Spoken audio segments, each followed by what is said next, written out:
Salam. Bugünkü dərsimiz təcil, düzxətli bərabər təcilli hərəkətdir. Dəyişən sürətli hərəkətin ən sadə növü düzxətli bərabər təcilli hərəkətdir. Təcil sürətin dəyişmə yeyinliyini xarakterizə edən fiziki kəmiyyətdir. Sürətin dəyişməsinin sərf olunan zamana nisbətinə təcil deyilir. Və yaxud da vahid zamandakı sürət dəyişməsinə təcil deyilir. Təcil kiçik A hərfi ilə işarə olunur. V0 bölü T bərabərdir delta V bölü T. Burada V0 cismin başlanğıc sürətidir, V cismin son sürətidir, delta V isə sürətin dəyişməsidir. T isə sərf olunan zamandır. Bilirik ki, hər hansı bir kəmiyyətin dəyişməsi delta hərfi ilə işarə olunur. Yəni, onun son vəziyyətindən başlanğıc vəziyyətin çıxılması deməkdir. Burada da görürük ki, V cismin son sürəti, V0 isə başlanğıc sürət olduğu üçün, onda delta V bərabər olur V çıx V0-a. Yəni, son sürətdən başlanğıc sürətin fərqinə bərabərdir sürətin dəyişməsi. Təcili ölçən cihaz akselerometrdir. Yəni, təcil akselerometr adlanan cihazla ölçülür. Yadda saxlamaq lazımdır ki, təcilin istiqaməti sürət dəyişməsi ilə eyni istiqamətdə yönəlir. Beynəlxalq sistemdə təcilin vahidi 1 metr bölünsün saniyə kvadratdır. Bundan başqa, sistemdən kənar vahidləri də var təcilin. Məsələn, 1 cm bölü saniyə kvadrat, 1 desimetr bölünsün saniyə kvadrat, 1 millimetr bölünsün saniyə kvadrat və s. demək olar.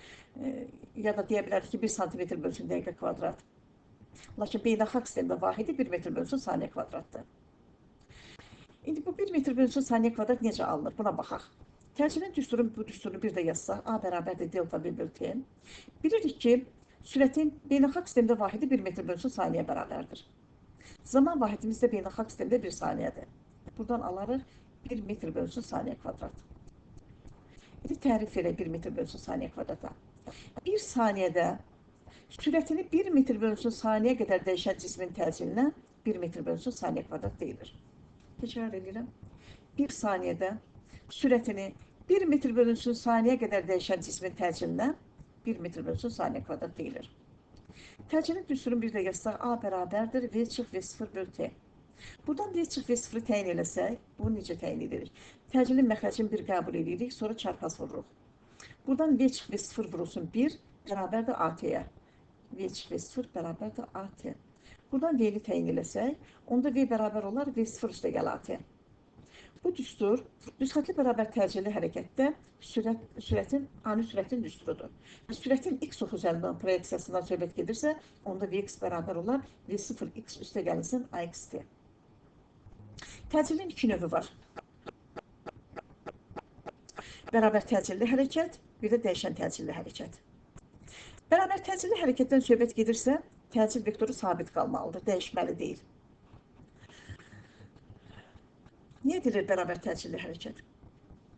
Bərabər zaman fasiləsində sürətini eyni kəmiyyət qədər dəyişən cismin hərəkətinə düzxətli bərabər təcilli hərəkət deyilir.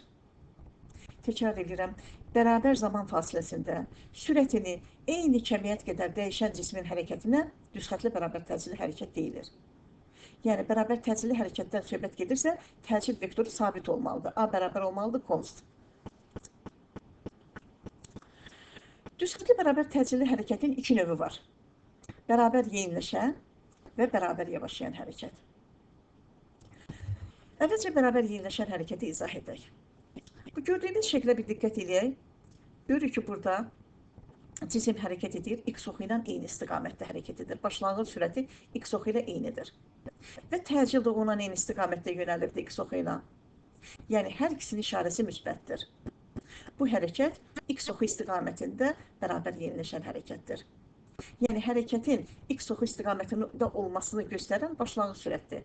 Başlanğıc sürətinin x oxu istiqamətdə olması cismin x oxu istiqamətində hərəkət etməsi deməkdir. Yəni, bu cür qəbul olunmuşdur. Təcil də onunla eyni istiqamətdə olursa, bu hərəkət bərabər yeniləşən hərəkətdir. Əgər başlanğıc sürət x oxunun əksi istiqamətdə yönəlirsə və təcil də onunla eyni istiqamətdədirsə, yəni x oxunun əksi nədirsə, V0-la eynidirsə, bu hərəkət də bərabər yeniləşən hərəkətdir. Lakin x oxunun əksi istiqamətdə bərabər yeniləşən hərəkət adlanır. Yəni, burada başlanğıc sürətdə mənfi qiymət alır, təcil də mənfi qiymət alır. Hər ikisi mənfi qiymət alırsa, hərəkət x oxunun əksi istiqamətdə yeniləşəndir. Hər ikisi başlanğıc sürətdə, təcil də hər ikisi müsbət qiymət alırsa, bu hərəkət x oxu istiqamətdə yeniləşən hərəkətdir. Əgər başlanğıc sürət x oxu ilə eyni istiqamətdədirsə, təcil isə x oxunun əksinə yönəlibsə və yaxud da deyə bilərik sürətin əksinə yönəlibsə, bu hərəkət x oxu istiqamətində bərabər yavaşlayan hərəkətdir. Təkrar edirəm, başlanğıc sürət x oxu ilə eyni istiqamətdədirsə, təcil isə onların əksinə yönəlirsə, bu hərəkət x oxu istiqamətində bərabər yavaşlayan hərəkətdir. Bu şəkildə diqqət edin. Əgər başlanğıc sürət x oxunun əksinə yönəlibsə, görürsünüz, x oxu sağa doğrudur, amma başlanğıc sürət sola doğru yönəlib, x oxunun əksinə yönəlib. Təcil isə başlanğıc sürətin əksinə yönələrsə, bu hərəkət x oxunun əksi istiqamətdə bərabər yavaşlayan hərəkətdir. İndi gəlib onları bir-bir açıqlayaq. Qeyd elədik ki, əgər başlanğıc sürət x oxu ilə eyni istiqamətdədirsə, təcil də x oxu ilə eyni istiqamətdədirsə, bu hərəkət x oxu istiqamətində bərabər yeniləşən hərəkətdir. Yəni bu nə deməkdir? Başlanğıc sürətin də işarəsi müsbətdir, təcilin də işarəsi müsbətdir. Hər ikisi müsbətdir. Başlanğıc sürət də müsbətdir, təcil də müsbətdir. Hər ikisi eyni işarəlidirsə, yəni hər ikisinin qiyməti müsbətdirsə, bu hərəkət x oxu istiqamətində bərabər yeniləşən hərəkətdir. Mən buna aid bir nümunə yazmışam burada. V bərabərdir 3 üstəgəl 2t. Diqqət edirsiniz burada. Başlanğıc sürətin yerində 3 dayanır, təcilin yerində 2 dayanır. Əgər düsturumuzu yazsaq, bir də buradan yazsam mən düsturu. V bərabərdir V0 üstəgəl AT. Əgər bu x oxundan söhbət gedirsə, artıq burada sürətin x oxu üzərində olan proyeksiyasından söhbət gedir. Deməli, burada da V0x, burada da AXT yaza bilərik. Başlanğıc sürətin yerində 3 dayanır, təcilin yerində 2 dayanır. Vx bərabərdir, başlanğıc sürətin yerində 3, təcilin yerində 2 dayanır. Hər ikisinin işarəsi müsbətdir. V0 da müsbətdir, təcil də müsbətdir. Deməli, bu hərəkət x oxu istiqamətində bərabər yeniləşən hərəkətdir. İndi bu şəkildə diqqət edin. Burada başlanğıc sürət x oxunun əksinə yönəlir, təcil də ondan eyni istiqamətdədir. Yəni, hər ikisinin işarəsi mənfidir. Hər ikisi x oxunun əksi istiqamətdə yönəlir. Yazıram buradan, başlanğıc sürətdə mənfidir, təcil də mənfidir. Hər ikisi işarəsi mənfidir. Başlanğıc sürətdə mənfidirsə, təcil də mənfidirsə, buna aid bir nümunə yazmışam. V bərabərdir, mənfi 3/2t.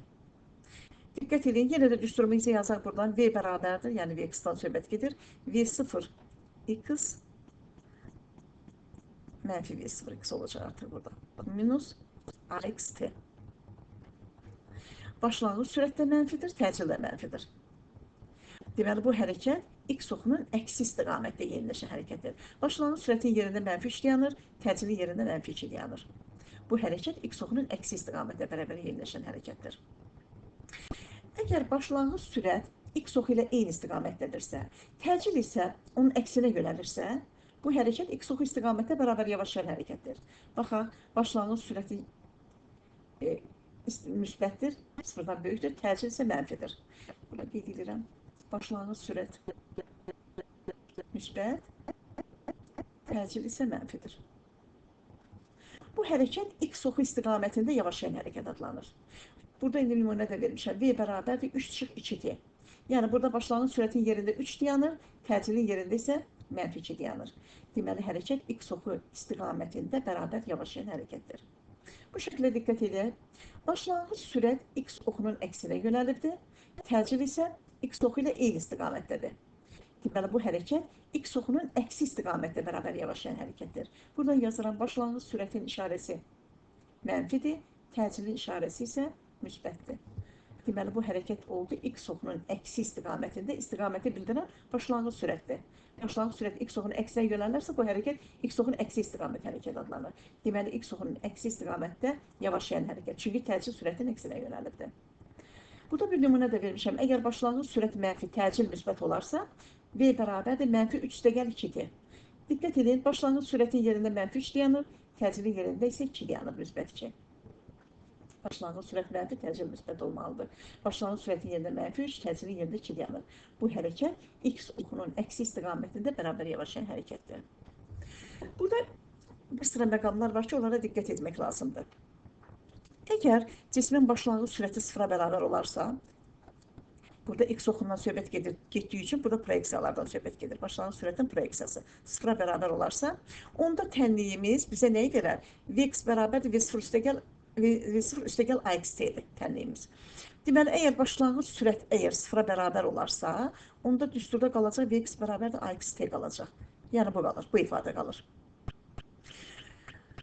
Bu həmişə, bu halda hərəkət həmişə bərabər yerləşən hərəkət olur. Vx bərabərdir AXT tənliyini görürüksə, bu hərəkət həmişə bərabər yerləşən hərəkətdir. Əgər təcridin proyeksiyası müsbət olarsa, mesela bir nümunə vermişəm. Başlanğıc sürət sıfır olan hala aiddir bu.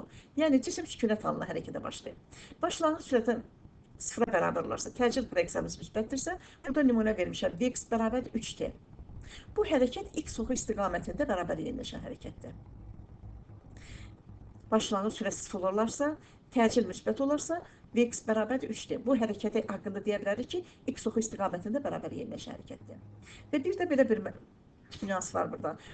Təcridin proyeksiyası mənfi olarsa, başlanğıc sürət sıfır olan hala aiddir. Onda Vx bərabərdir mənfi 3t. Nümunə vermişəm. Bu hərəkət isə x oxunun əksi istiqamətdə bərabər yerləşən hərəkət adlanır. Bərabər yerləşən hərəkətdə diqqət eləsək görərik ki, istər x oxu istiqamətində yerləşən, istərsə də x oxunun əksi istiqamətdə yerləşən hərəkətdə. Bunların hər ikisində sürətlə təcrid eyni istiqamətdə yönəlir. Başlanğıc sürətlə təcrid eyni istiqamətdə olur. Yəni bu o deməkdir ki, təcridlə sürətlə təcrid arasında qalan bucaq 0 dərəcə olur. Yazıram buradan. Bərabər yerləşən hərəkətdə başlanğıc sürətlə, cismin sürətlə təcrid vektor arasında qalan bucaq 0 dərəcə olur. Və yadda saxlamaq lazımdır ki, bərabər yerləşən hərəkətdə sürətin modulu zaman keçdikcə həmişə artır. Bərabər yavaşlayan hərəkətdə isə, diqqət edin, sürət təcridin əksinə yönəlir. Tutaq ki, sürət fərz edək ki, sağa doğrudursa, təcrid onun əksinə yönəlib sola doğru gedir. Burada qalan bucaq 180 dərəcə olur. 180 dərəcə. Deməli, onda bərabər yavaşlayan hərəkətdən söhbət gedirsə, təcrid vektoru, sürət vektoru arasında qalan bucaq 180 dərəcədir. Bərabər yerləşən hərəkətdə isə sürət vektorla təcrid vektoru arasında qalan bucaq 0 dərəcədir. Və bərabər yerləşən hərəkətdə sürətin modulu zaman keçdikcə artır, bərabər yavaşlayan hərəkətdə isə sürətin modulu zaman keçdikcə azalır. Bir məsələyə baxaq. Qatarın sürəti 10 saniyə müddətində 36 km/saatdan 54 km/saata qədər artmışdır. Yəni başlanğıc sürəti V0 36 km/saatdır, son sürəti isə V 54 km/saatdır. Bura qədər artıb. Sürət proyeksiyasının zamandan asılıq tənliyini qurun. Yəni bizdən Vxt tənliyini soruşur. Sürət dəyişibsə, demək ki, bərabər təcridli hərəkətdən söhbət gedir. Burada təcrid yaranır. Zamanımız 10 saniyədir. Şərtə görə yazılır t bərabərdir 10 saniyə. Başlanğıc sürətin qiyməti 36 km/saatdır. Yazırıq V0 bərabərdir 36 km/saat. Bundan da metr/saniyə keçmək lazımdır km/saatdan. Bunun üçün də neyinirik? 36-nı bölürük 3,6-ya. Kəsin sürət məxrəcini 10-a vursaq, onda 360/36 alırıq. 360-ı 36-ya bölsək bərabər olur 10 metr/saniyə. Deməli, başlanğıc sürətimiz 10 metr/saniyə bərabər oldu. Son sürət, deməli, burada başlanğıc sürət 36, son sürət 54-dür. Son sürət V bərabərdir 54 km/saat. Buradan da yenə də metr/saniyə keçmək üçün bölürük 3,6-ya. 54-ü bölürük 3,6-ya. Kəsin sürət məxrəcini 10-a vursaq, alırıq 540/36. 540-ı 36-ya bölsək, alırıq 15 metr/saniyə. İndi bizdən soruşulur ki, sürət zaman tənliyi. Sürətin proyeksiyasının zamandan asılıq tənliyi. Bu soruşulur bizdən. Vxt bərabərdir sual. Bilirik ki, sürət zaman tənliyimiz budur. Vx bərabər təcridli hərəkətdə, Vx bərabərdir V0 x üstə gəlsən AXT-dir.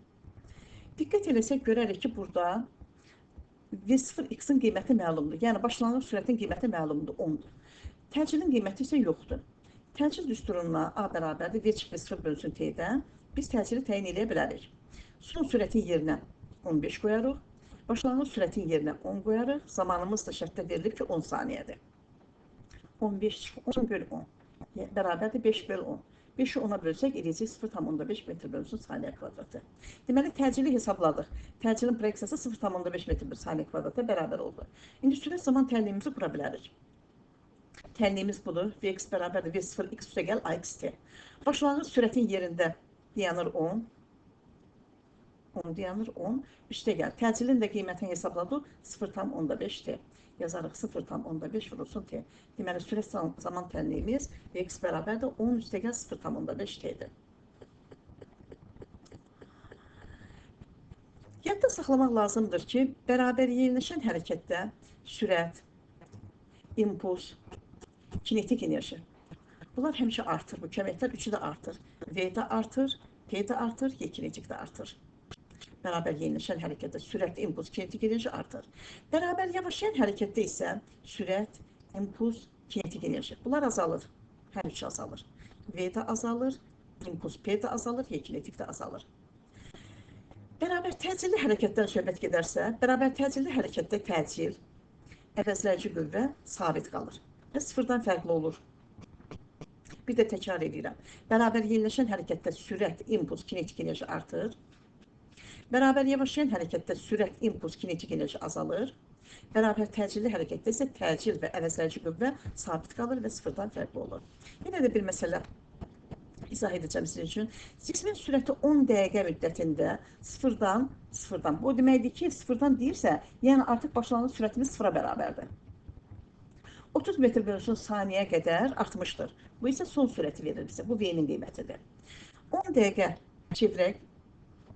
T bərabərdir 10 dəqiqə. 1 dəqiqəmiz bilir ki, 60 saniyədir. Deməli, onu 60-a vursaq, eləcək 600 saniyə. Zamanı saniyənin beynəlxalq sistemin vahidinə ifadə elədik. Şərtdə qeyd edilir ki, sıfırdan. Sıfır o deməkdir ki, başlanğıc sürət sıfırdır. Deməli, başlanğıc sürət sıfırdır. Son sürət isə 30 metr bölünsün saniyədir. V-nin qiyməsi isə 30 metr bölünsün saniyə bərabərdir. Yenə də bizdən Vx-t, yəni sürət proyeksiyasının zamandan asılı tənliyini soruşur. Tənliyimiz budur. Vx bərabərdir V0 x üstə gəlsin Ax-t. Burada yenə də başlanğıc sürətin qiyməti bəllidir ki, sıfıra bərabərdir. Yəni sükunət alınan hərəkətə başlayır. Cisim təcilin proyeksiyasını hesablaya bilərik. Yazarıq Ax bərabərdir. V çıx V0 bölsün t. O da bərabərdir.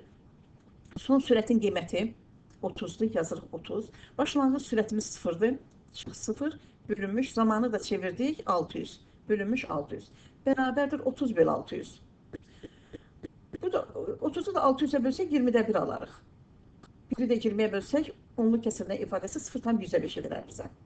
Deməli 0,105 metr bölsün saniyə kvadratı bərabərdir. İndi sürət zaman tənliyimizi quraq. Sürət zaman tənliyimiz budur. Vx bərabərdir V0 x üstə gəlsin Ax-t. Baxırıq başlanğıc sürətin qiymətinə. Nə idi? Sıfırdan başlayıb hərəkətə. Başlanğıc sürət sıfırdır. Ona görə sıfırı yazmırıq. Təcilin proyeksiyasını isə hesabladıq. Dedik 0,105'e bərabərdir. Deməli yazarıq Vx bərabərdir 0,105t. Cavab Vx bərabərdir 0,105t. Bərabər təcilli hərəkətdə təcil proyeksiyasının zamandan asılı qrafikləri. Bərabər təcilli hərəkətdən söhbət gedirsə, təcil sabit kəmiyyətdir. Təcil sabit qalmalıdır. Yəni, təcil vektoru dəyişməyib sabit qalırsa, belə hərəkət müsxətli bərabər təcilli hərəkət adlanır. Burada zaman oxundan yuxarıda təcilin proyeksiyası müsbət, aşağıda isə təcilin proyeksiyası mənfidir. Yəni, həm ədədi qiyməti, həm istiqaməti sabit olan kəmiyyətdir. Təcil proyeksiyasının zamandan asılı qrafika altında qalan fiqurların sahəsi bizə sürət dəyişməsini verir. Yazıram burada S fiqur bərabərdir delta V-yə. Sürətin dəyişməsini verir. Yəni, biz bu fiqurların sahəsini hesablamaqla sürətin dəyişməsini tapa bilərik. Məsələn, burada təcil proyeksiyasının zamandan asılı qrafikində burada qalan fiqur düzbucaqdır, düzbucaqlıdır. Ona görə bu düzbucağın sahəsini tapmaqla hesablaya bilərik. Burada olan fiqur, təcil proyeksiyasının zamandan asılı qrafika altında qalan fiqur düzbucaqlı, üçbucaqdır. Deməli, biz düzbucaqlı, üçbucağın sahəsini hesablamaqla sürət dəyişməsini hesablaya bilərik. Burada olan fiqur təcil proyeksiyasının yenə də zamandan asılı qrafika altında qalan fiqur düzbucaqlı trapeziyadır. Deməli, düzbucaqlı biz trapeziyanın sahəsini hesablamaqla da biz sürət dəyişməsini hesablaya bilərik. İndi burada düzbucaq. Yaranan fiqur düzbucaqdır. Fərz edək ki, burada 4'dür, təcilin qiyməti 4'dür, zamanın qiyməti olsun 8. Düzbucağın sahəsi A vur B-yə bərabərdir. Deməli, orada yazarıq ki, sürət dəyişməsi bərabərdir. 4 vur 8 bərabərdir 32 metr bölü saniyə. Burada olan fiqur düzbucaqlı, üçbucaqdır. Yəni, kiçik katet deyək ki, A-dır, böyük katetdə deyək ki, B-dir. Burada olsun B. İndi qiymətlər verək burada. Deyək, fərz edək ki, burada 8-i təcilin qiyməti, zamanın da qiyməti olsun 4. Onda biz bilirik ki, düzbucağın sahəsi S bərabərdir 2'də 1 A vur B'dir. Buradan hesablaya bilərik. Deyərik ki, sürət dəyişməsi bərabərdir. A-nın qiyməti 4, B-nin qiyməti 8 böl 2. Yəni 32 böl 2 bərabərdir 16 metr böl saniyə. Deməli, sürət dəyişməsi 16 metr böl saniyədir. İndi burada baxıb görürük ki, burada olan fiqur düzbucaqlı trapeziyadır. Bilirik ki, trapeziyanın sahə düsturu necə idi? A üstəgəl B böl 2 vur H. Yəni, oturacaqları cəminin yarısı ilə hündürlüyü hasilinə bərabərdir. İndi burada baxaq, bu kiçik oturacağımızdır. Trapeziyanın kiçik oturacağıdır. A. Böyük oturacaq buradan bura qədərdir. B. Hündürlüyü də budur. Bu da olsun H. İndi qiymətlər verək. Deyək ki, böyük oturacaq 10'dur. Fərz edək ki, 10'a bərabərdir. Qiyməti 10'dur. Onda bu kiçik oturacağı təyinləmək üçün burada bizə rəqəm veriləcək. Məsələn, deyək ki, burada mən hərfləri silib burada.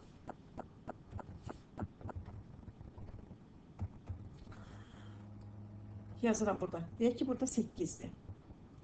Əgər burada 8 veribsə, paralel xətt olduğu üçün deməli kiçik oturacağımız da 8 olacaq.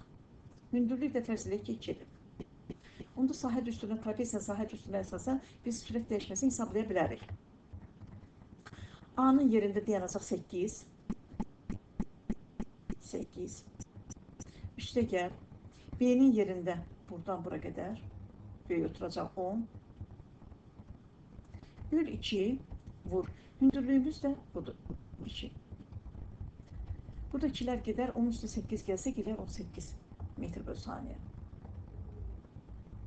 Deməli, sürət dəyişməsi bu təcrid proyeksiyası zamanı asılı qrafika altında qalan fiqurun sahəsi bizə sürət dəyişməsini verdi və bərabər oldu 18 metr böl saniyə. Burada təcrid proyeksiyasının zamanı asılı qrafika altında qalan fiqurun sahəsi düzbucaqlı üçbucağın sahəsini verdi və bərabər oldu 16 metr böl saniyə. Burada təcrid proyeksiyasının zamanı asılı qrafika altında qalan fiqur düzbucağı verdi, o da bərabər oldu 32 metr böl saniyə. Bərabər təcili hərəkətdə təcil proyeksiyasının zamanından asılı qrafikində biz dedik ki, burada təcilin proyeksiyası müsbətdir. Aşağıda da dedik ki, təcilin proyeksiyası mənfidir. Bu xəttin üzərində zaman oxu üzərində isə təcilin qiyməti 0'a bərabərdir. İndi burada nəyə görə təcilin proyeksiyası müsbətdir? Əgər cisim X oxu istiqamətində yeniləşən və X oxunun əksi istiqamətində bərabər yavaşaya hərəkət edərsə, onda təcrid proyeksiyası müsbət olur. Mən yazıram burada. Təcrid proyeksiyası müsbət olan hal üçün yazıram. Cisim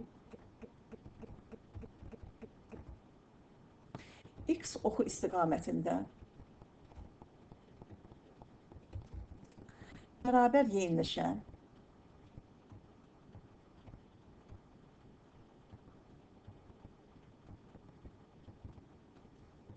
və X oxunun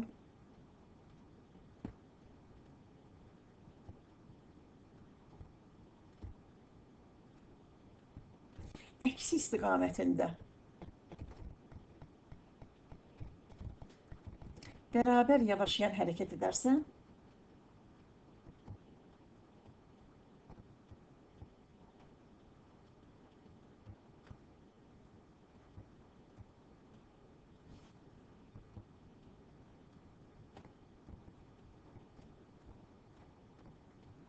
onda təcrid proyeksiyası müsbətdir. Müsbət olur. Əgər cisim X oxu istiqamətdə yavaşayan və X oxunun əksi istiqamətdə yeniləşən hərəkət edərsə, onda təcrid proyeksiyası mənfi olur. Yazıram. Təcrid proyeksiyası mənfi olan hal üçün yazıram. Cisim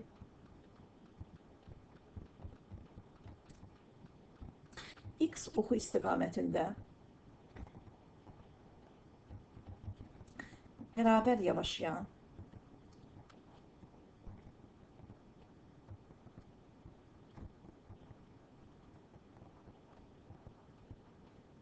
və X oxunun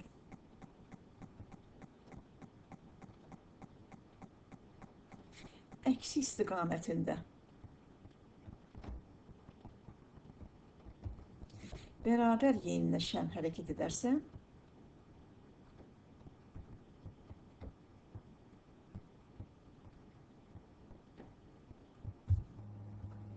hərəkət edərsə,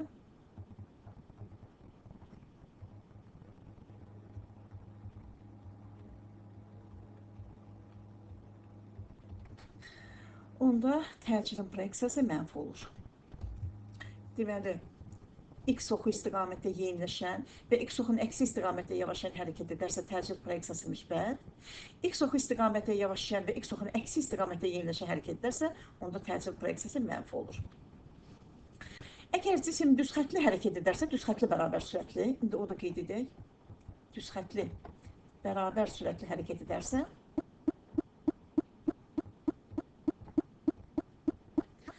onda təcil sıfıra bərabər olar. Yəni cisim təcilsiz hərəkət edər.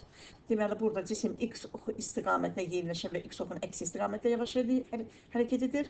Burada cisim x oxu istiqamətdə yavaşlayan və x oxunun əksi istiqamətdə yeniləşən hərəkət edir. Burada isə cisim düz xətli bərabər sürətli hərəkətdir. Bilirik ki, düz xətli bərabər sürətli hərəkət təcilsiz hərəkətdir. Və təcil sıfıra bərabər olanda əvəzləyici qüvvə də sıfıra bərabər olur. Yəni sürət impuls kinetik enerji sabit qalan hallar üçündür bu.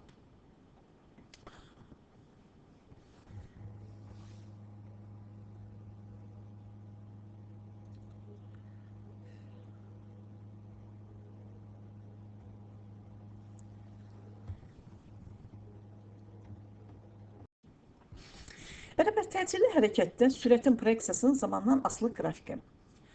Diqqət eləsək görərik ki, burada sürətin proyeksiyasının zamandan asılı qrafikində bu qrafikin meylləri, sürət qrafikinin meyillilikləri yuxarıya doğrudur. Bütün bu hallarda təcil proyeksiyasının qiyməti müsbət olacaq. Burada da deyəcək ki, təcilin proyeksiyası müsbətdir. Bu qrafikə əsasən də deyəcək ki, təcilin proyeksiyası müsbətdir. İndi baxaq, burada başlanğıc sürət görürük ki, müsbətdir. Deməli, onda biz bunu tənliyi yazsaq, deyərik ki, Vx bərabərdir, V0 üstə gəlsin AXT. Bunun üçün tənliyi yazsaq, deyərik ki, Vx bərabərdir AXT. Bu qrafikə görə yazsaq, onda onlar mənfi V0x plus AXT. Gəlin bunun tənliklərini yazaq. Birinci üçün yazsaq, deyərik Vx bərabərdir V0x üstə gəl AXT. Təcil proyeksiyamız müsbətdir. Burada görürsünüz ki, başlanğıc sürət sıfıra bərabərdir. Tənliyimiz belədir. Vx bərabərdir V0 x üstə gəl AXT. Bərabər təcilli hərəkətin sürət zaman tənliyi bax budur. Burada görürsünüz ki, başlanğıc sürətin proyeksiyası müsbətdir. Qrafikin meyliliyi yuxarıya doğrusa təcil də müsbətdir. Deməli, onda biz yazarıq Vx bərabərdir V0 x üstə gəl AXT. Burada baxırıq ki, başlanğıc sürət sıfıra bərabərdir. Bax, bu sıfırdır burada. Onda nə qalır? AXT qalır. Təcil proyeksiyamız da müsbətdir meyliliyə görə. Onda Vx bərabər olar AXT-yə. Burada diqqət eləsək, görürük ki, başlanğıc sürətin proyeksiyası mənfidir. Əgər mənfidirsə, onda burada olacaq mənfi V0x üstə gəl AXT. Yəni, qrafikin meyliliyi yuxarıdırsa, biz qeyd elədik ki, bütün bu hallarda təcilin proyeksiyası müsbət qiymət alır. Onda bu qrafik içində yaza bilərik ki, Vx bərabərdir mənfi V0x plus AXT.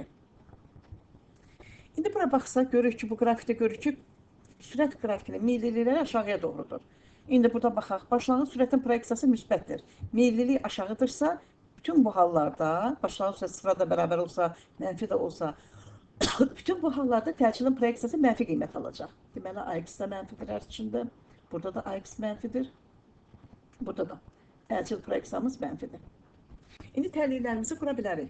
Məsələn, birinci üçün bu üçün tənliyi qursaq, başlanğıc sürət yenə də həmin tənliyi buradan qeyd edirəm. Vx bərabərdir V0x üstə gəl AXT. Baxırıq, başlanğıc sürətin yerinə nə dayanır burada? Müsbətdir. Yazırıq, bu üçün yazırıq ki, birinci üçün Vx bərabərdir V0x. Meyillilik aşağıdırsa, dedik təcil proyeksiyamız mənfidir. Deməli, minus AXT. İkinciyə baxırıq. Burada başlanğıc sürət sıfıra bərabərdir. Əgər başlanğıc sürət sıfır olarsa, onda Vx bərabər olacaq AXT-yə, yəni mənfi AXT-yə. Çünki meyillilik aşağısa təcil dedik ki, mənfidir. Burada yazarıq Vx bərabərdir mənfi AXT. Burada başlanğıc sürətin proyeksiyası mənfidir, təcil də mənfidir. Deməli, onda hər ikisinin işarəsi mənfi olacaq. Deməli, bunun üçün də yazaq buradan. Vx bərabərdir mənfi V0x, mənfi V0 x meyillilik aşağısa təcil mənfidir. Minus AXT. Deməli, sürət qrafikinin meyillilikləri yuxarıya doğrudursa, təcil proyeksiyamız müsbətdir. Sürət qrafikinin meyillilikləri aşağıya doğrudursa, təcil proyeksiyamız mənfidir. Deməli, buradan biz tənlikləri asanlıqla qura bildik. Başlanğıc sürət işarəsi müsbətdirsə, təcil də müsbətdirsə, onda Vx bərabər oldu V0 x üstə gəl AXT. Başlanğıc sürət 0-a bərabərdirsə, deməli onda Vx bərabər olacaq AXT, çünki təcil proyeksiyamız müsbətdir. Başlanğıc sürətin proyeksiyası mənfidirsə, onda Vx bərabər olacaq mənfi V0 x. Meyillilik yuxarısa təcil müsbətdir, plus AXT. Burada qrafikin meyillilikləri aşağıya doğrudursa, sürət qrafikinin meyillilikləri, təcil proyeksiyamız hər üç halda mənfidir. Yenə də başlanğıc sürət müsbətdirsə, onda olacaq V0 x minus AXT, yəni bu buna aiddir. Başlanğıc sürət 0 olarsa, onda qalacaq AXT, Vx bərabər olacaq mənfi AXT, çünki meyillilik aşağısa təcilimiz mənfi olmalıdır. Başlanğıc sürət mənfidirsə, meyillilik aşağısa təcil də mənfi olacaq, onda olacaq Vx bərabər olacaq mənfi V0 x minus AXT. Sürət proyeksiyasının zamandan asılı qrafikləri verilərsə bizə, baxaq burada, birinci halda, ikinci halda, üçüncü hal, buna qoyaq, bu da olsun dördüncü. Bütün bu hallarda hərəkətlər hər biri bərabər yeniləşən hərəkətdir.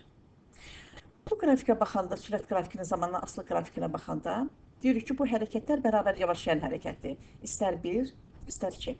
Hər ikisi bərabər yavaşlayan hərəkətdir. İndi baxaq birinci hərəkətə. Baxırıq, başlanğıc sürətin proyeksiyası burada müsbətdir.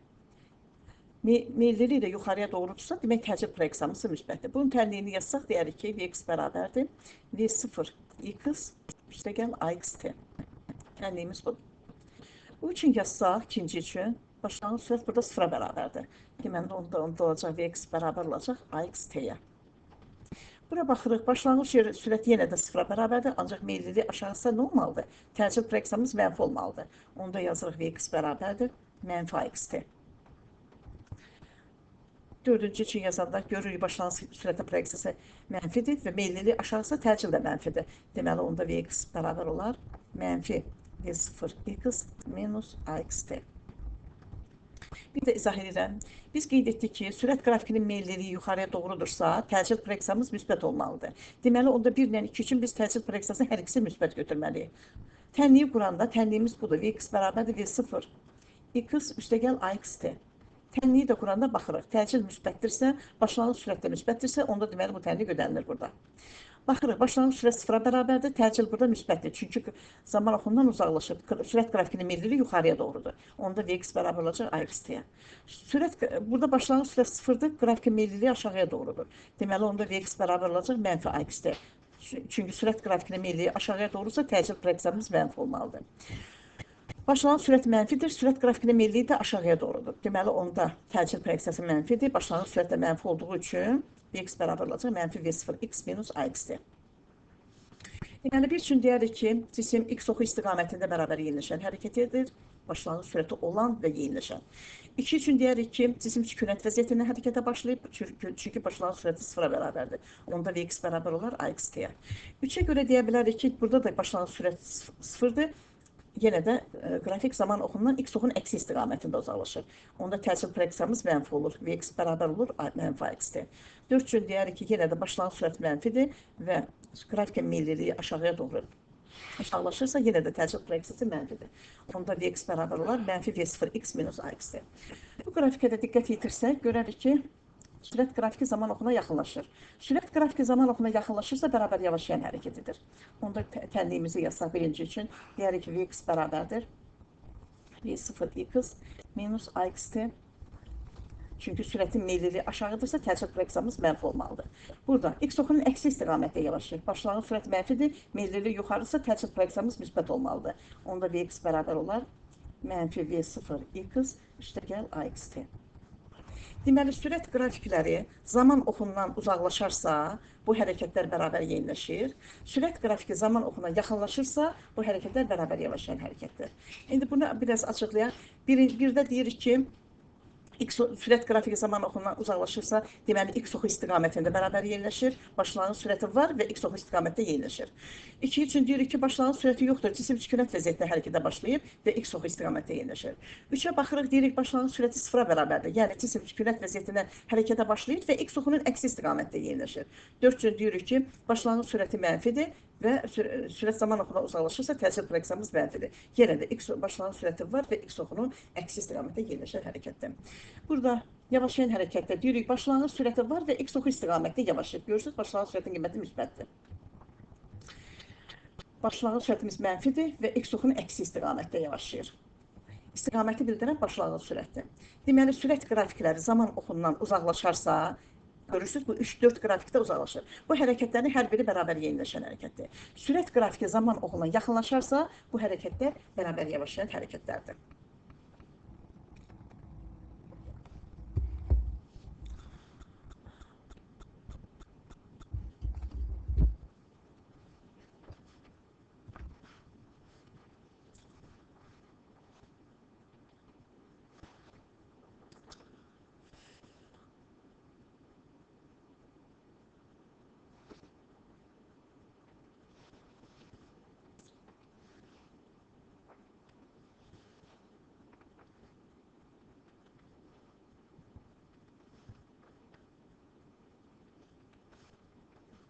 Bərabər təcili hərəkətin tərlikləri. Yadda saxlamaq lazımdır ki, sürət proyeksiyasının zamandan asılı qrafikini nəzərən, bu fiqurun sürət proyeksiyasının zamandan asılı qrafiki altında qalan fiqurların sahəsi yerləşmə modula və yaxud da yola bərabərdir, bərabər təcili hərəkətdən söhbət gedirsə. Ona görə də burada görürük ki, qrafika baxanda görürük ki, burada Vx-ın t-dən asılı grafikidir. Burada cisim başlanğıc sürətə malikdir, başlanğıc sürətin proyeksiyası müsbətdir və görürsünüz, sürət qrafiki zaman oxundan uzaqlaşır. Əgər sürət qrafiki zaman oxundan uzaqlaşırsa, deməli hərəkət bərabər yeniləşəndir. Qrafikin son nöqtəsini zaman oxu ilə birləşdirsək, burada yaranan fiqur trapesiyadır. Və bilirik ki, trapesiya sahə düsturuna görə bilirik ki, əvvəla qeyd edək ki, sahə bizə fiqurun sahəsi. Yerdəşməyə bərabərdir. Bunu verir bizə. İndi bu trapesiyada sahə düsturu burada yazsaq, yazarıq S bərabərdir. A üstə gəl B böl 2 vur H. Düsturumuz budur. İndi burada silib qiymətlər yazsaq, məsələn, deyək ki, burada 2-dir, başlanğıc sürət 2-dir. Son sürətin qiyməti olsun 10. Zaman da 4. Deməli, bu oturacaq. Burada görürsünüz, düzbucaqlı bir trapesiya yarandı. Buradan bura qədər bu kiçik oturacaqdır. Bu böyük oturacaqdır. Bu isə hündürlükdür. Trapesiya hündürlüğüdür. Bir də deyirəm, trapesiyanın kiçik oturacağı, böyük oturacağı, bu isə hündürlükdür. İndi kiçik oturacaq bəllidir ki, buradan 2-yə bərabərdir. Böyük oturacağı təyin etmək üçün baxırıq. Buradan bura qədər sürət proyeksiyası son sürət 10-dur. Deməli, burada böyük oturacağı verdiyi üçün burada 10 götürə bilərik. Böyük oturacağı 10 götürə bilərik. Zaman da 4-dür. Bu da hündürlüydür. Bunda qiymətləri qoyub yerə hesablaya bilərik. Yazarıq S bərabərdir. A-nın yerində nə dayanır? 2 yazırıq. B-nin yerində. B-miz buradan bura qədər olduğu üçün 10 götürdük. Böl 2 vur H da 4-dür. 10 üstə 2, 12, 12-ni 2-yə bölsək 6, 6-nı 4-ə vursak 24. Deməli, yerdəşməmiz trapesiyanın sürət proyeksiyasının zamanı asılı qrafikində fiqurun sahəsi bizə yerdəşməni verir və o da 24 metrə bərabərdir. İkinci qrafikə diqqət eləsək, görürük ki, cisim yenə də sürət proyeksiyasının zamanı asılıqdır və cisim koordinat başlanğıcından yeniləşən hərəkətidir. Bilirik ki, sürət qrafiki zaman oxundan uzaqlaşırsa, hərəkət bərabər yeniləşəndir. Qrafikin son nöqtəsini zaman oxu ilə birləşdirsək, burada yaranan fiqur düzbucaqlı üçbucaqdır. Bu bir katetdir. Deyək ki, bu A, bu da olsun bir kateti. Rəqəmlər verək. 2 saniyə ərzində sükunət vəziyyətində hərəkətə başlayır. Son sürət olub, deyək ki, 4. Onda burada yaranan fiqurun sahəsi, sürət qrafikinin zamanla asılı qrafik altında qalan fiqurun sahəsi bizə yerdəşməni verəcək. İndi burada düzbucaqlı üçbucaq olduğu üçün biz düzbucaqlı üçbucağın sahə düsturunu əsasən təyin etməliyik. Bilirik ki, düzbucaqlı üçbucağın sahə düsturu 2-də 1 A vur B-dir. Onda yerləşməni təyin edə bilərik. Yazarıq 2. Buradan bura qədər 4-dürsə, demək bu da 4-dür. Bu tərəfdə 4-ə bərabərdir. Deməli 2 vur 4 böl 2. Burada 2-lər ixtisar getsə bərabər olar 4 metrə. Deməli, sürət fraksiyasının zamanla asılı qrafik altında qalan fiqurun sahəsi bizə yerləşməni verdi. Üçüncü qrafikə diqqət eləsək, yenə də görürük ki, sürət fraksiyasının zamanla asılı qrafikidir. Burada cisim başlanğıc sürətə malikdir və sürət qrafiki zaman oxuna yaxınlaşır. Əgər sürət qrafiki zaman oxuna yaxınlaşırsa, deməli, bərabər yavaşlayan hərəkət edib cisim. Deməli, burada ştrixlənmiş fiqurun sahəsi bizə yerləşməni verəcək. Deyir ki, burada 2 saniyə ərzində cisim hərəkət edib və sürətin qiyməti isə 8-dir. Deməli, burada yenə də biz düzbucaqlı üçbucağın sahə düsturuna əsasən yerləşməni təyin edə bilərik. Bir katet budur. Deyək ki, bu A-dır. Bir katet də budur. Bu da deyək ki, B-dir. Deməli, onu da yaza bilərik ki, S bərabərdir. 2 vur 8 böl 2. 2-lər ixtisar getsə, bərabər olar 8 metr. Deməli, yerləşmə 8 metrə bərabər oldu. Dördüncü qrafikə diqqət eləsək, baxırıq, görürük ki, yenə də sürət proyeksiyasının zamandan asılı qrafikidir. Cisim başlanğıc sürətə malikdir. Yəni, başlanğıc sürətin proyeksiyası burada gördüyünüz kimi müsbətdir və qrafik zaman oxuna yaxınlaşır.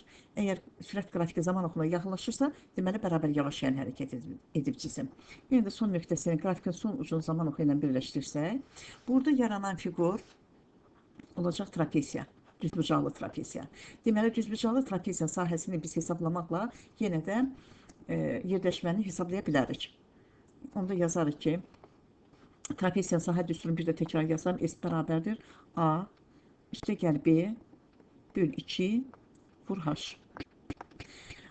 Burada kiçik oturacaq, qırmızı rənglə göstərirəm, buradan bura qədər kiçik oturacaqdır.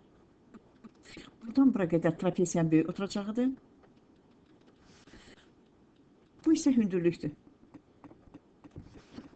Başqa rənglə göstərək, ağ rənglə. Bu isə trapesiyanın hündürlüyüdür. İndi burada qiymətlər versək, yazsaq ki, deyək ki, burada 6-dır, zamanın qiyməti 6-dır. Son sürət, başlanğıc sürət, bir də son sürətin qiymətini yazmaq lazımdır. Başlanğıc sürət fərz edək ki, 10-dur. Başlanğıc sürət budur, amma cisim bərabər yavaşlayan hərəkət edibsə, demək onun son sürəti buraya gəlib düşür, bu nöqtəyə gəlib düşür. Deməli, son sürət olsun 8. İndi bizdən soruşulursa ki, trapesiyanın sahəsini hesablama, onda bu düsturu əsasən təyin edə bilərik. Deməli, bir oturacağımız buradan bura qədərdir. Bu da elə buna bərabərdir. Deməli, onda bura 8-dir. Trapesiyanın kiçik oturacağı budur. Böyük oturacağı 10-dur. Kiçik oturacaq 8-dir. Hündürlüyü isə budur. 6. Yazaq, S bərabərdir. 8. Üstə gəl 10. Böl 2. Vur 6. Bu da bərabərdir. Onun üstə 8-i gəlsək 18, 18-i 2-yə bölsək 9, 9-u 6-ya vursa 54. Deməli, 54 metrdir fiqurun sahəsi. Bu da bizə yerləşməni verir. Axırıncı fiqura diqqət eləsək, görürük ki, yenə də burada fiqur sürət fraksiyasının zamanla asılı qrafikidir. Burada cisim əvvəlcə X oxu istiqamətdə bərabər sürətlə hərəkət edir, sonra X oxu istiqamətdə bərabər yavaşlayır. Çünki sürət qrafiki zaman oxuna yaxınlaşırsa, deməli hərəkət bərabər yavaşlayan hərəkətdir. Yenə də biz buradakı fiqura əsasən, fiqurun sahəsini tapmaqla biz yerləşməyi təyin edə bilərik. Deyək ki, cismin sürəti burada 8 olubdur. Rəqəmlər yazaq. Burada 4, burada olsun 10 zamanın qiyməti. İndi buradan fiqur gördüyümüz kimi yenə də trapesiyadır. Trapesiyanın kiçik oturacağı buradan bura qədərdir, böyük oturacağı buradan bura qədərdir, hündürlüyü də buradan bura qədərdir. Bunu göstərək.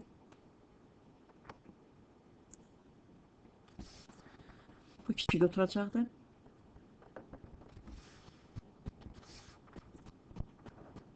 Kiçik oturacaqdır. Deməli, bu kiçik oturacağı necə təyin edirik? Baxırıq ki, buradan bura qədər olan zaman oxunun üstündə qiymətimiz 4-dür. 4 saniyə. Deməli, bu 4-ü paralel xətt olduğu üçün biz burada 4 yaza bilərik. Böyük oturacağımız buradan bura qədərdir. Bu da ona bərabərdir.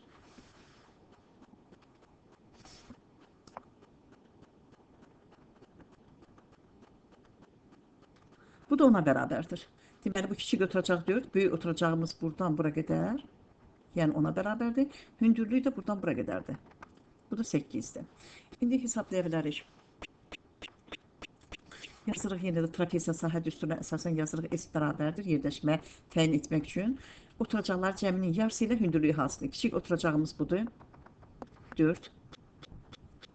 Böyük oturacaq buradan bura qədərdir. Yəni 10'a bərabərdir. Böl 2. Vur. Hündürlüyü də budur. 8. Bərabərdir. 4'ün üstə 10 gəlsək 14. 14'ü 2'yə bölsək 7. 7'ni 8'ə vursaq 56. Deməli 56 metrdir. Deməli buradan aldıq ki, bərabər təcilli hərəkətdə sürət proyeksiyasının zamandan asılı qrafikinə əsasən, sürət proyeksiyasının zamandan asılı qrafika altında qalan fiqurların hər birinin sahəsi bizə yerləşməni modulu və yaxud da yolu verir. Yadda saxlamaq lazımdır ki, sürət proyeksiyasının zamandan asılı grafikinə nəzərən, bu fiqurun sürət proyeksiyasının zamandan asılı qrafika altında qalan fiqurların sahəsi yerləşmə modulu və yaxud da yola bərabərdir, bərabər təcilli hərəkətdən söhbət gedirsə. Ona görə də burada görürük ki, qrafika baxanda görürük ki, burada Vx'ın T'dən asılı grafikidir. Burada cisim başlanğıc sürətə malikdir, başlanğıc sürətin proyeksiyası müsbətdir və görürsünüz, sürət qrafiki zaman oxundan uzaqlaşır. Əgər sürət qrafiki zaman oxundan uzaqlaşırsa, deməli hərəkət bərabər yeniləşəndir. Qrafikin son nöqtəsini zaman oxu ilə birləşdirsək, burada yaranan fiqur trapesiyadır. Və bilirik ki, trapesiya sahə düsturuna görə bilirik ki, əvvəla qeyd edək ki, sahə bizə fiqurun sahəsi. Yerləşməyə bərabərdir. Bunu verir bizə. İndi bu trapesiyada sahə düsturu burada yazsaq, yazarıq S bərabərdir. A üstə gəl B böl 2 vur H. Düsturumuz budur. İndi burada silib qiymətlər yazsaq, məsələn, deyək ki, burada 2'dir, başlanğıc sürət 2'dir. Son sürətin qiyməti olsun 10. Zaman da 4. Deməli, bu oturacaq. Burada görürsünüz, düzbucaqlı bir trapesiya yarandı. Buradan bura qədər bu kiçik oturacaqdır. Bu böyük oturacaqdır. Bu isə hündürlükdür. Trapesiya hündürlüğüdür. Bir də deyirəm, trapesiyanın kiçik oturacağı, böyük oturacağı, bu isə hündürlükdür. İndi kiçik oturacaq bəllidir ki, buradan 2'yə bərabərdir. Böyük oturacağı təyin etmək üçün baxırıq. Buradan bura qədər sürət proyeksiyasının son sürət 10'dur. Deməli, bu da böyük oturacağı verdiyi üçün burada 10 götürə bilərik. Böyük oturacağı 10 götürə bilərik. Zaman da 4'dür. Bu da hündürlüyüdür. Bunu da qiymətləri qoyub yerine hesablaya bilərik. Yazarıq S bərabərdir. A'nın yerində nə dayanır? 2 yazırıq. B'nin yerində. B'miz buradan bura qədər olduğu üçün 10 götürdük. Böl 2 vur. H da 4'dür. 10 üstə 2, 12, 12'ni 2'yə bölsək 6, 6'nı 4'ə vursaq 24. Deməli, yerləşməmiz trapesiyanın sürət proyeksiyasının zamanı asılı qrafikində fiqurun sahəsi bizə yerləşməni verir və o da 24 metrə bərabərdir. İkinci qrafikə diqqət eləsək, görürük ki, cisim yenə də sürət proyeksiyasının zamanı asılıdır və cisim koordinat başlanğıcından yeniləşən hərəkət edir. Bilirik ki, sürət qrafiki zaman oxundan uzaqlaşırsa, hərəkət bərabər yeniləşəndir. Qrafikin son nöqtəsini zaman oxu ilə birləşdirsək, burada yaranan fiqur düzbucaqlı üçbucaqdır. Bu bir katetdir. Deyək ki, bu A. Bu da olsun bir kateti. Rəqəmlər verək. 2 saniyə ərzində sükunət vəziyyətində hərəkətə başlayıb, son sürət olub, deyək ki, 4. Onda burada yaranan fiqurun sahəsi, sürət qrafikinin zamanla asılı qrafika altında qalan fiqurun sahəsi bizə yerləşməni verəcək. İndi burada düzbucaqlı üçbucaq olduğu üçün biz düzbucaqlı üçbucağın sahə düsturuna əsasən təyin etməliyik. Bilirik ki, düzbucaqlı üçbucağın sahə düsturu 2'də 1 A vur B'dir. Bunu da yerləşməni təyin edə bilərik. Yazarıq 2. Buradan bura qədər 4'dürsə, demək bu da 4'dür. Bu tərəfdə 4'ə bərabərdir. Deməli, 2 vur 4 böl 2. Burada 2'lər ixtisar getsə, bərabər olar 4 metrə. Deməli, sürət proyeksiyasının zamanla asılı qrafiki altında qalan fiqurun sahəsi bizə yerləşməni verdi. Üçüncü qrafikə diqqət eləsək, yenə də görürük ki, sürət proyeksiyasının zamanla asılı qrafikidir. Burada cisim başlanğıc sürətə malikdir və sürət qrafiki zaman oxuna yaxınlaşır. Əgər sürət qrafiki zaman oxuna yaxınlaşırsa, deməli, bərabər yavaşlayan hərəkət edib cisim. Deməli, burada ştrixlənmiş fiqurun sahəsi bizə yerləşməni verəcək. Deyir ki, burada 2 saniyə ərzində cisim hərəkət edib və sürətin qiyməti isə 8-dir. Deməli, burada yenə də biz düzbucaqlı üçbucağın sahə düsturuna əsasən yerləşməni təyin edə bilərik. Bir katet budur. Deyək ki, bu A-dır. Bir katet də budur. Bu da deyək ki, B-dir. Deməli, onu da yaza bilərik ki, S bərabərdir 2 vur 8 böl 2. İkilər ixtisar getsə, bərabər olar 8 metr. Deməli, yerləşmə 8 metrə bərabər oldu. Dördüncü qrafikə diqqət eləsək, baxırıq, görürük ki, yenə də sürət proyeksiyasının zamandan asılı qrafikidir. Cisim başlanğıc sürətə malikdir. Yəni, başlanğıc sürətin proyeksiyası burada gördüyünüz kimi müsbətdir və qrafik zaman oxuna yaxınlaşır. Əgər sürət qrafiki zaman oxuna yaxınlaşırsa, deməli, bərabər yavaşlayan hərəkət edib cisim. Yəni də son nöqtəsini qrafikin son ucunu zaman oxu ilə birləşdirsək, burada yaranan fiqur olacaq trapesiya. Düzbucaqlı trapesiya. Deməli, düzbucaqlı trapesiya sahəsini biz hesablamaqla yenə də yerləşməni hesablaya bilərik. Onda yazarıq ki, trapesiya sahə düsturunu bir də təkrar yazsam, S bərabərdir A üstə gəl B böl 2 vur H. Burada kiçik oturacaq. Qırmızı rənglə göstərirəm. Buradan bura qədər kiçik oturacaqdır. Buradan bura qədər trapesiyanın böyük oturacağıdır. Bu isə hündürlükdür. Başqa rənglə göstərək. Ağ rənglə. Bu isə trapesiyanın hündürlüyüdür.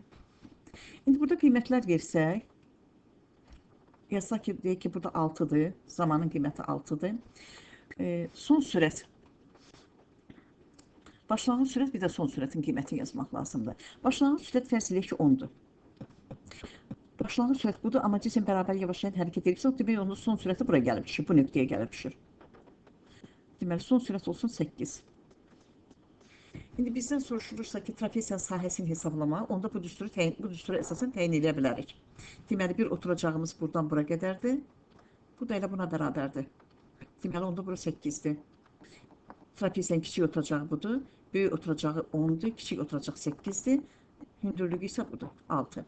Yazaq, S bərabərdir 8 üstə gəl 10 böl 2 vur 6. Bu da bərabərdir. Onun üstə 8-i gəlsək 18, 18-i 2-yə bölsək 9, 9-u 6-ya vursa 54. Deməli, 54 metrdir fiqurun sahəsi. Bu da bizə yerləşməni verir. Axırıncı fiqura diqqət eləsək, görürük ki, yenə də burada fiqur sürət proyeksiyasının zamandan asılı qrafikidir. Burada cisim əvvəlcə X oxu istiqamətdə bərabər sürətlə hərəkət edir, sonra X oxu istiqamətdə bərabər yavaşlayır. Çünki sürət qrafiki zaman oxuna yaxınlaşırsa, deməli, hərəkət bərabər yavaşlayan hərəkətdir.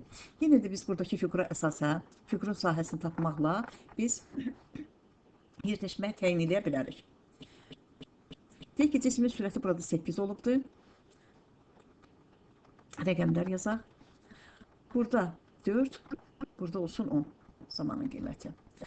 İndi buradan fiqur gördüyümüz kimi yenə də trapesiyadır. Trapesiyanın kiçik oturacağı buradan bura qədərdir, böyük oturacağı buradan bura qədərdir, hündürlüyü də buradan bura qədərdir. Bunu göstərək.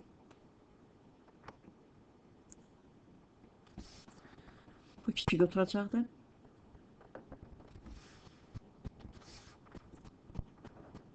Kiçik oturacaqdır. Deməli, bu kiçik oturacağı necə təyin edirik? Baxırıq ki, buradan bura qədər olan zaman oxunun üstündə qiymətimiz 4-dür. 4 saniyə. Deməli, bu 4-ü paralel xətt olduğu üçün biz burada 4 yaza bilərik. Böyük oturacağımız buradan bura qədərdir. Bu da ona bərabərdir.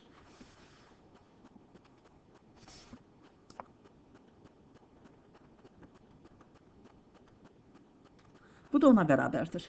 Deməli, bu kiçik oturacaq 4, böyük oturacağımız buradan bura qədər, yəni ona bərabərdir. Hündürlüyü də buradan bura qədərdir. Bu da 8-dir. İndi hesablaya bilərik. Yazırıq yenə də trapesiya sahə düsturuna əsasən yazırıq S bərabərdir yerləşmə təyin etmək üçün. Oturacaqlar cəminin yarısı ilə hündürlüyü hansıdır? Kiçik oturacağımız budur. 4. Böyük oturacaq buradan bura qədərdir, yəni ona bərabərdir. Böl 2 vur, hündürlüyü də budur. 8. Bərabərdir. 4-ün üstə 10 gəlsək 14. 14-ü 2-yə bölsək 7. 7-ni 8-ə vursaq 56. Deməli, 56 metrdir. Deməli, buradan aldıq ki, bərabər təcilli hərəkətdə Sürət proyeksiyasının zamandan asılı qrafikinə əsasən, sürət proyeksiyasının zamandan asılı qrafika altında qalan fiqurların hər birinin sahəsi bizə yerləşməli modulu və yaxud da yolu verir. İndi isə keçək bərabər təcili hərəkətin tənliklərinə. Burada görürük ki, bizdə sürət proyeksiyasının zamandan asılı qrafiki verilib və bilirik ki, sürət proyeksiyasının zamandan qrafika altında qalan fiqurun sahəsi bizə yerləşməni verir. Burada qeyd edək, S fiqur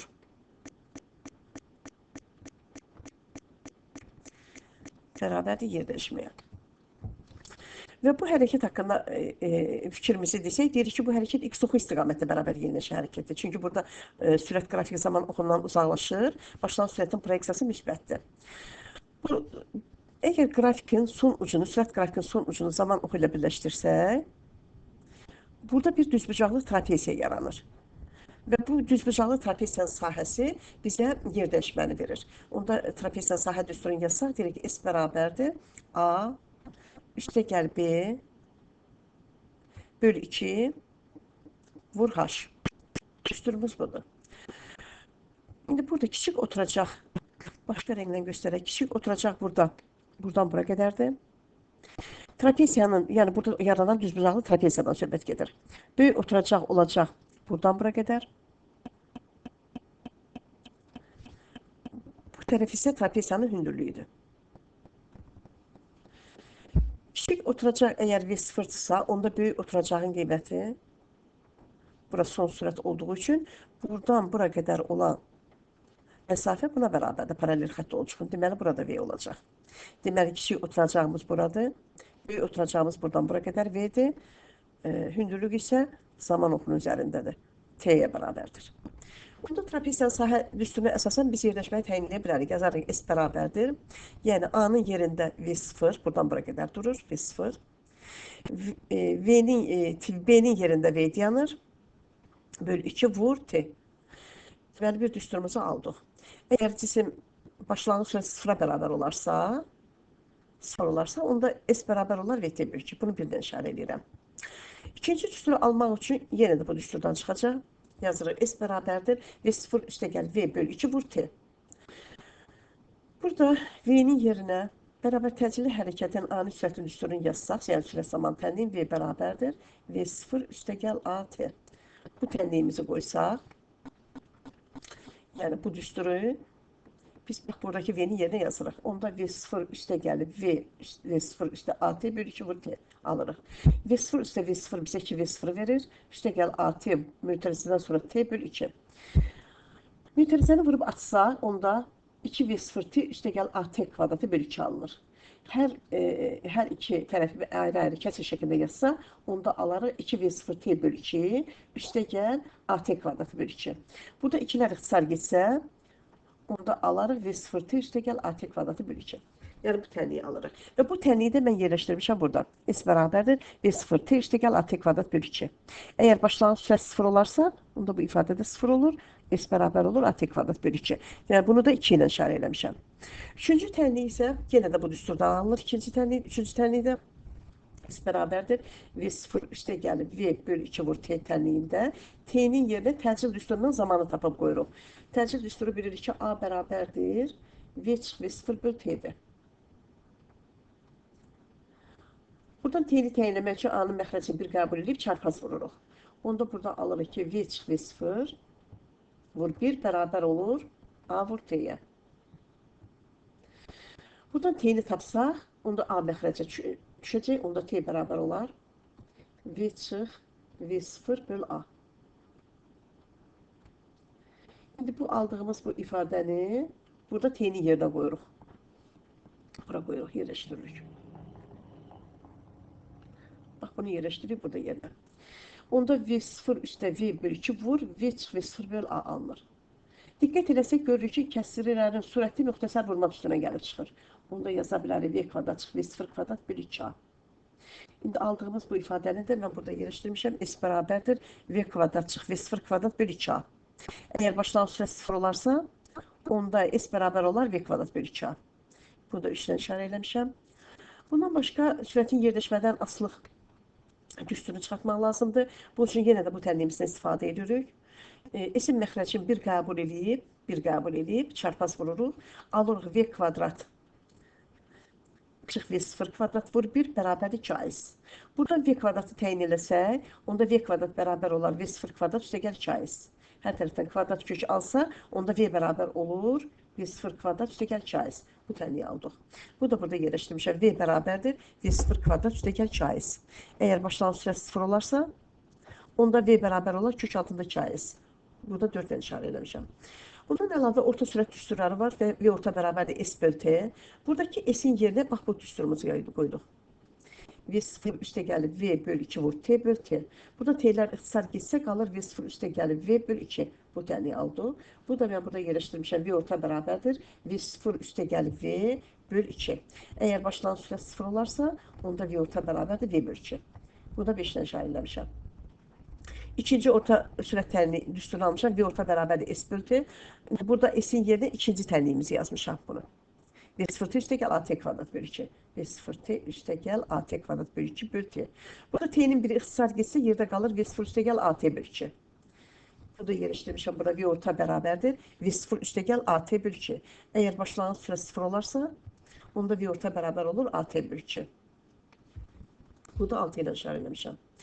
Bundan əlavə bərabər təcili hərəkətdə hərəkətin tənliyi, yəni koordinat zaman tənliyi, bilirik ki, mexanikanın əsas məsələsi x bərabərdir. Əsas tənliyi x0 üstə gəl sx-dir. Düz xətli bərabər sürətli hərəkətdə biz bu tənliyi belə yazır. Deyirdik ki, x bərabərdir x0 üstə gəl. S bizə vt-ni verdiyi üçün, v vur t-ni verdiyi üçün biz sx-in yerinə vx-də yaxud da yazırdıq. Üstə gəl vx vurulsun t verdiyi üçün, onda alınırdı x0 üstə gəlsin vx-dir. Bu artıq bərabər sürətli hərəkətdə koordinat zaman tənliyimiz idi. Burada isə bərabər təcili hərəkətdə isə biz sx-in yerinə bax bu düsturu qoyuruq. V0 üstə gəl at kvadrat bölü 2. Onun üçün alınır x0 üstə gəl v0 üstə gəl at kvadrat bölü 2. Bu düstur bərabər təcili hərəkətin koordinat zaman tənliyi idi. Bir də sükunət vəziyyətdən bərabər təcili hərəkət edən cismin inci saniyədə getdiyi yolun düsturudur. Eləm bərabərdir. A bölü 2 vur 2-yə çıxılsın 1. Düsturumuz budur. İndi diqqət eləsək görürük ki, burada alınan əsas düsturlarımız bərabər təcili hərəkətin tənliklərində S bərabərdir. Bir tənliyimiz budur. V0 üstə V bölü 2 vur T. Başlanğıc sürəsi 0 olan halda S bərabərdir VT bölü 2. İkinci tənliyimiz S bərabərdir V0 üstə gəl AT kvadrat bölü 2. Başlanğıc sürəsi 0 olarsa S bərabərdir AT kvadrat bölü 2. Üçüncü tənlik S bərabərdir V kvadrat çıx V0 kvadrat bölü 2. Başlanğıc sürəsi 0 olarsa S bərabərdir V kvadrat bölü 2-dir. Bir də sürətin yerləşmədən asılı V bərabərdir V0 kvadrat üstə gəl caizdir. Başlanğıc sürəsi 0 olarsa V bərabərdir kök altı caiz. Yerdə qalan düsturlarımız orta sürət düsturlarıdır. Bir də koordinat zaman tənliyi və sükunət vəziyyətində bərabər təcili hərəkətə başlayan cismin inci saniyədə getdiyi yolun düsturudur. İndi aldığımız bu bərabər təcili hərəkətin tənliklərinin, mən burada yekun tənlikləri qeyd eləmişəm. S bərabərdir V0 üstə V bölü 2. Yəni bu hal aiddir, başlanğıc sürəsi 0-dan fərqli olan hala aiddir. Başlanğıc sürəsi 0-dan fərqlidirsə, onda S bərabərdir V0 üstə V bölü 2 vur T. Əgər başlanğıc sürəsi 0-a bərabər olarsa, onda, yəni bu hal üçün, S bərabər olar VT bölü 2. İkinci tənliyimiz, bu birinci idi. İkinci tənlik. S bərabərdir V0 T üstə gəl AT kvadrat bölü 2. Əgər başlanğıc sürəsi 0 olarsa, onda bu ifadə 0 olur. 0-a bərabər olan hal üçün S bərabərdir AT kvadrat bölü 2. Üçüncü tənlik. Aldıq ki, S bərabərdir V kvadrat çıx V0 kvadrat bölünmüş 2A. Əgər başlanğıc sürəsi 0 olarsa, deməli 0-a bərabər olan hal üçün S bərabərdir V kvadrat bölü 2A. Dördüncü, deməli, bərabər təcili hərəkətin koordinat zaman tənliyi x bərabərdir x0 üstə gəl v0 t üstə gəl at kvadrat bölü 2. Əgər başlanğıc sürəsi 0 olarsa, onda bu ifadə 0 olacaq. Alacaq x bərabərdir x0 üstə gəl at kvadrat bölü 2. Dördüncü, bərabər təcili hərəkətdə ani sürətin düsturu v bərabərdir v0 üstə at. Başlanğıc sürəsi 0 olarsa, onda v bərabər olar at-yə. Son sürətin düsturu, yəni sürətin yerləşmədən asılıq düsturu V bərabərdir V0 kvadrat üstə gəl 2A, bunu 5-dən işarə edək. Başlanğıc sürəsi 0 olarsa, onda V bərabər olar 2A. Deməli, sol tərəfdə olanlar, sol cədvəldə olanlar başlanğıc sürətin 0-dan fərqli olan halı üçündür. İkinci xanədə olanlar başlanğıc sürətin 0-a bərabər olan halı üçündür. Daha sonra üçüncü xanədə olanlar isə buradan çıxarılış düsturlarıdır. İndi buradan birinci tənlik, buradakı tənlikdən biz necə V-ni təyin edək? V-ni təyin eləmək üçün biz isim məxrəcini bir qəbul edirik və çarpaz vururuq. Buradan 2s yazıram. 2s bərabər olur v-t'yə. Buradan v-ni təyin eləsək, v-ni. Onda v t məxrəcə gələr. 2s böl t qalar. Onda v bərabər olar 2s böl t. Yox, əgər biz t-ni təyin ediriksə, onda v məxrəcə düşəcək. Onda 2s bölünsün v alarıq. Bu düsturlardan çıxarılış idi bunlar. Sonra bərabər təcili sükunət vəziyyətinə bərabər təcili hərəkətdən cismin yerləşməsi zamanla asılı s bərabərdir at kvadrat bölü 2. Əgər biz buradan təcili təyin etmək istəyiriksə, yenə də biz isim məxrəcini bir qəbul edib çarpaz vururuq. Onda 2 vur s yazıram burada. 2 vur s bərabər olar at kvadratı. Əgər buradan təcili təyin etmək istəyiriksə, onda t kvadrat məxrəcə düşəcək. 2s böl t kvadrat olacaq. A bərabərdir 2s böl t kvadrat. Əgər t kvadratı təyin etmək istəyiriksə, onda t kvadratı təyin eləmək üçün a məxrəcə düşəcək. Bərabər olacaq 2s böl a. Buradan kvadrat kök alsaq, hər tərəfdən, onda t bərabər olar kök altında 2s böl a. Aldıq bu düstur t bərabərdir, kök altında 2s böl a. S bərabərdir v kvadrat bölünsün 2a düsturundan təcili təyin etmək istəyiriksə, yenə də isim məxrəcini bir qəbul edib çarpaz vururuq. Onda v kvadrat buradan alırıq ki, v kvadrat vur 1 bərabərdir 2as. Buradan a-nı təyin etmək istəyiriksə, a-nı, onda 2s məxrəcə düşəcək. A bərabər olar v kvadrat bölünsün 2s. A bərabərdir v kvadrat bölü 2s. Əgər biz v-ni təyin etmək istəyiriksə, onda biz hər tərəfdən, burada kvadratdır, hər tərəfdən kvadrat kök alsa, onda v bərabər olar kök altında 2as. X bərabərdir x0 üstə gəl, v0 üstə gəl at kvadrat bölünsün 2, başlanğıc sıfırdan fərqli olan hal üçün. Düsturumuz dedik budur. V bərabərdir v0 üstə at-dən, başlanğıc 0 olanda v bərabərdir at-dir. Buradan əgər a-nı təyin eləmək istəyirsə, t məxrəcə düşür. Onda a bərabər olur v böl t. Əgər t-ni təyin etmək istəyirsə, onda a məxrəcə düşür. Onda t bərabər olur v böl a. İndi tənliklərə diqqət edək. Burada yerləşmənin zamandan asılı v0 üstə v bölü 2 vur t. Daha doğrusu yerləşmənin sürətdən asılı düsturu v0 üstə v bölü 2 vur t. Yerləşmənin zamandan asılı v0 üstə gəl at kvadrat bölü 2. S bərabərdir v kvadrat çıxılsın v0 kvadrat bölünsün 2 yerləşmənin təsirdən asılığı. Daha sonra sürətin, axırıncı düsturu, sürətin yerləşmədən asılı düsturu. İndi koordinatın zamandan asılı qrafiklə diqqət edək bərabər təcili hərəkət üçün. Dedik ki, parabolaların x-in görürük ki, burada x-in t-dən asılı qrafiklər verilib. Parabolaların meyilliləri yuxarıya doğrudur, qolları yuxarıya doğru x-a tərəf sıxılır. Əgər parabolaların qolları x oxuna tərəf sıxılırsa, deməli bu hərəkətlər hər biri x oxu istiqamətində bərabər yenişən hərəkətdən xəbər verir. Deməli, ilk tənliyimizə baxaq. Başlanğıc koordinatımız müsbətdir. Əgər hərəkət x oxu istiqamətdə yeniləşirsə, bu deməkdir ki, onun başlanğıc sürətinin də işarəsi müsbətdir, təcilin də işarəsi müsbətdir. Deməli, hər ikisinin işarəsi müsbət olmalıdır və görürük ki, başlanğıc sürət də müsbətdir. Deməli, onda birinci tənliyimiz üçün deyirik ki, x bərabərdir x0, üstə gəl v0t, üstə gəl at kvadrat bölünsün 2. Hər ikisi başlanğıc sürətdə, təcil də müsbətdir. İkinci hala baxsaq, bunu 1 götürək, bunu 2 götürək. Görürük, başlanğıc koordinat 0-a bərabərdir və hərəkət dedik ki, x oxu istiqamətdə yeniləşən hərəkətdir. Başlanğıc koordinat 0-a bərabərsə, onda bu tənlikdə bir dənə qalır, nə v0t, üstə gəl at kvadrat bölünsün. Yəni, hər ikisinin işarəsi mənfidir. Üçüncü qrafikə diqqət edərsək, görürük ki, başlanğıc koordinat mənfidir və hərəkət x oxu istiqamətdə yeniləşəndir. Yəni, başlanğıc sürətdə müsbət olmalıdır, təcil də müsbət olmalıdır. Başlanğıc koordinat isə mənfidir. Onda x bərabərdir, mənfi x0, üstə gəl v0t, üstə gəl at kvadrat bölünsün 2. İkinci qrafiklərə baxsaq, görürük ki, bu hərəkətlər parabolların qolu x oxunun əksi istiqamətdə x-ə tərəf sıxılıbdır. Yəni, bu hərəkətlərin hər biri x oxunun əksi istiqamətdə bərabər yeniləşən hərəkətdir. İndi bunu işarə ilə birindən ikinci bu olsun, üçüncü olsun bu. Birə diqqət eləsək, görürük başlanğıc koordinat müsbətdir. Və əgər hərəkət x oxunun əksi istiqamətdə yeniləşirsə, bilirik ki, başlanğıc sürətin işarəsi də mənfi olmalıdır, təcilin də işarəsi mənfi olmalıdır. Deməli, onda başlanğıc koordinat da əgər müsbətdirsə, tənliyimiz olacaq x bərabərdir x0, çıx v0t minus at kvadrat bölünsün. Diqqət edirsiniz, hər ikisinin başlanğıc sürətində və təcilin də hər ikisinin işarəsi mənfidir.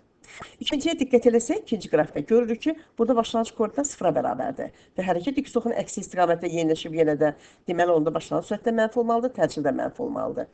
Başlanğıc koordinat isə sıfırdır. Deməli, x bərabərdir. Mənfi d sıfır minus at kvadrat bölü 2. Hər iki işarə mənfidir. Üçüncüyə diqqət eləsək, görürük ki, başlanğıc koordinat mənfidir. Və hərəkət x oxun əksi istiqamətdə yenə yeniləşəndir. Deməli, başlanğıc koordinatı mənfi götürürük. Başlanğıc sürəti də mənfi götürürük, təcil də mənfi götürürük. X bərabərdir mənfi x0 minus v0t minus at kvadrat bölü 2. Üçüncü qrafikə diqqət edirik. Deməli, burada da yenə xt asılığımız idi. Burada da yenə xt asılığımızdır. Baxırıq ki, parabolaların qolu zaman oxuna tərəf sıxılır. Deməli, bu hərəkətlər x oxu istiqamətində yavaşlayan hərəkətdir. Hərəkətin x oxu istiqamətində yavaşlayan olması üçün bilirik ki, başlanğıc sürətin işarəsi müsbət olmalıdır, təcil mənfi olmalıdır. Baxırıq başlanğıc koordinatın qiymətinə, görürük başlanğıc koordinatın işarəsi müsbətdir. Deməli, x bərabərdir x0 üstə gəl v0t, başlanğıc sürət müsbət olmalıdır, təcil mənfi olmalıdır. Çıx at kvadrat bölü 2. İkinciyə baxırıq, görürük ki, ikincidə başlanğıc koordinat sıfırdır. Deməli, başlanğıc koordinat sıfırdırsa, v0t minus at kvadrat bölü 2 olacaq. Üçüncüyə diqqət edirik, görürük ki, başlanğıc koordinat mənfidir. Deməli, onda x bərabər olan mənfi x0, sürət və təcilin işarəsi isə başlanğıc sürət müsbətdirsə, təcil mənfi olmalıdır. v0t minus at kvadrat bölü 2. Bu hərəkətlər hər biri x oxu istiqamətində yavaşlayan hərəkətdir. Dördüncüyə fikir versək, yenə də x asılığımız verir burada bizə. Diqqət eləsək, görürük ki, başlanğıc koordinat müsbətdir. Burada başlanğıc koordinat sıfıra bərabərdir, burada isə başlanğıc koordinat mənfidir. Bu qrafikə diqqət edirik, görürük ki, bu koordinat parabolaların qolu x oxunun əksi istiqamətdə zaman oxuna sıxılır. Deməli, bu hərəkətlər x oxunun əksi istiqamətində bərabər yavaşlayan hərəkətdir. Hər biri.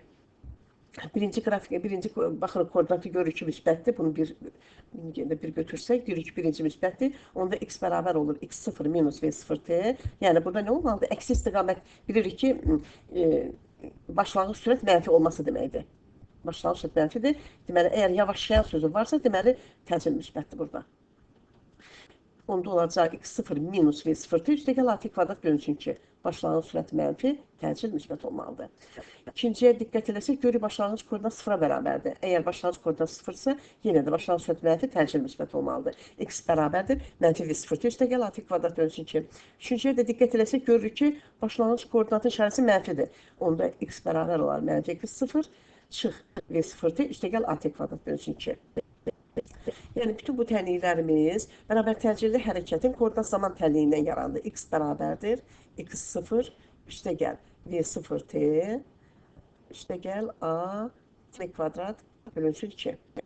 Yəni, burada da başlanğıc koordinatın işarəsi dəyişə də bilər, sıfıra da bərabər ola bilər.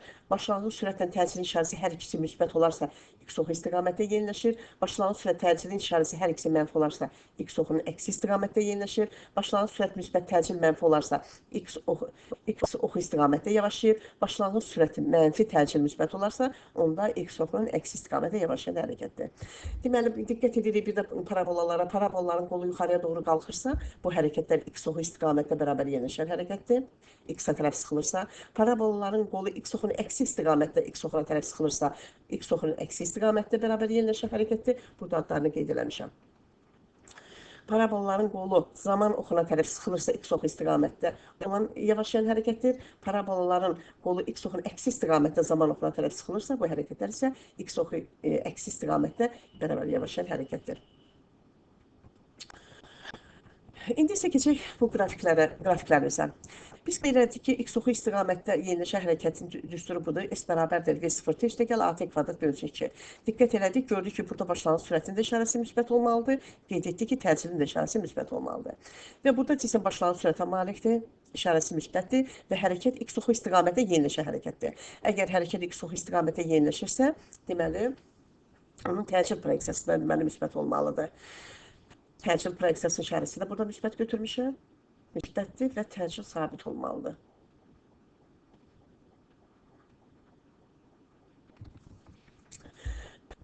İkinci qrafikə baxırıq.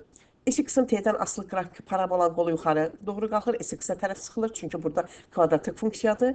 Ona görə parabola yuxarı qalxacaq. Yol zaman asılığı bilirik ki, yol həmişə müsbət qiymət alır. Ona görə yolu da parabola götürür, o da S tərəf sıxılır. Təcilimiz də dedik ki, əgər x oxu istiqamətdə yeniləşirsə, təcil proyeksiyası müsbət olmalıdır. İkinci qrafikə baxırıq, görürük ki, bu hərəkət x oxunun əksi istiqamətdə yeniləşən hərəkətdir. Yəni, burada başlanğıc sürətin proyeksiyası mənfidir və sürət qrafiki zaman oxundan uzaqlaşır. Diqqət edin, uzaqlaşır.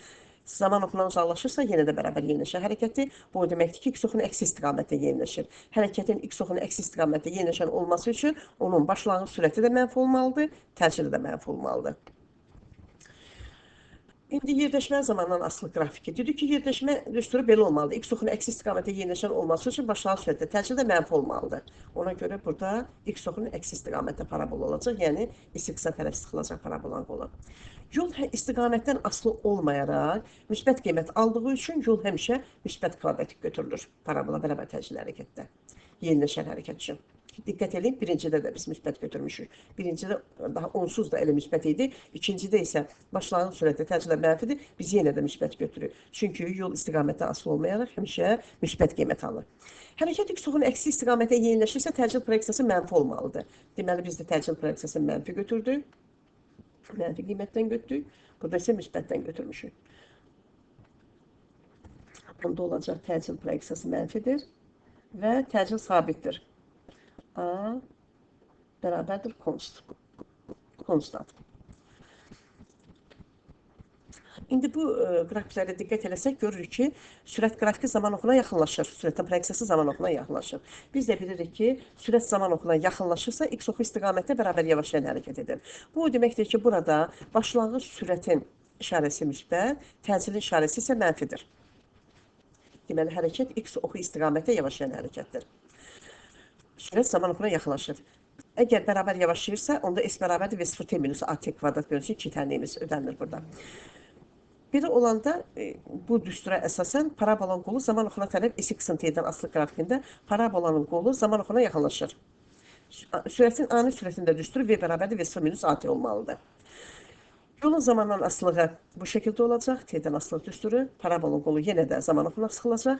Təcil proyeksiyası, əgər yavaşlayırsa, təcil proyeksiyamız mənfi olmalıdır. Deməli, başlanğıc sürət müsbət təcil mənfidirsə, bizə təcilin proyeksiyası mənfi və təcil mənfi A-dan başlayacaq. Təcil konstant olmalıdır, sabit, konstant. Axırıncı qrafikə diqqət edəcək, görürük ki, burada sürət proyeksiyasının zamandan asılı qrafiki verilib. Yenə də qrafik x zaman oxuna yaxınlaşır. Yəni, hərəkət x oxunu əksi istiqamətdə yavaşlayan hərəkətdir. X oxunu əksi istiqamətdə yavaşlayırsa, deməli, başlanğıc sürətimiz mənfidir, təcil müsbət olmalıdır. Burada təcilimiz müsbət olmalıdır. Ona görə yazıram buradan başlanğıc sürətin işarəsi mənfi, təcil isə müsbət olmalıdır. Yerləşmə proyeksiyasının zamanı, yəni s bərabərdir mənfi v0t üstəgəl at kvadrat bölünsün 2 olmalıdır. Bunun üçün də s-in t'dən asılığı bilir ki, yerləşmə həm müsbət, həm mənfi qiymət aldığı üçün parabola qolu s-t'yə tərəf sıxılacaq əksi istiqamətdə. Ani sürətimizin düsturu mənfi v0 plus at-dir. Düsturumuz belədir, yəni bunun təcili mütləq müsbət alınmalıdır. Başlanğıc sürət mənfi isə təcili müsbət alınmalıdır. Yolun zamandan asılı qrafikinə diqqət edirik. Görürük ki, yol istiqamətdən asılı olmayaraq müsbət qiymət aldığı üçün burada isə yol müsbət istiqamətdə parabolanın qolu zaman oxuna tərəf sıxılacaq. Təcilin işarəsi müsbət olduğu üçün burada yenə də təcili müsbət götürəcək və təcil proyeksiyamız müsbət və sabit olacaq. A bərabər olacaq konstanta.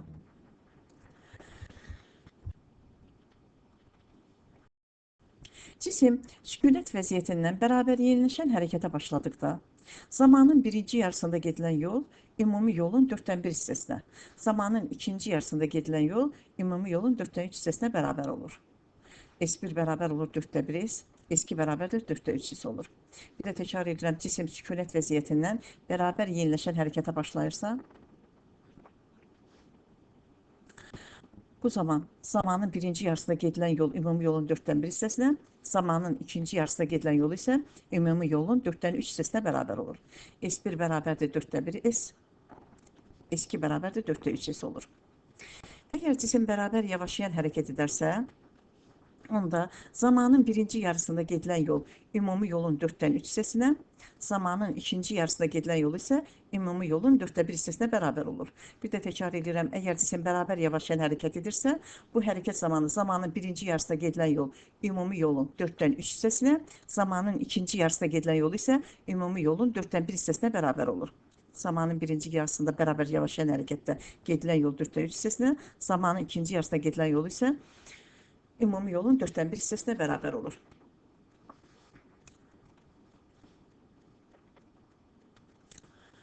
Belə bir məsələyə baxaq. Yerləşmə proyeksiyasının zamandan asılı qrafiki verilmişdir bizə. Sürətləri müqayisə edin. Bilirik ki, qrafik əgər koordinat başlanğıcından çıxan düz xətdirsə, yerləşmə proyeksiyasının zamandan asılığı.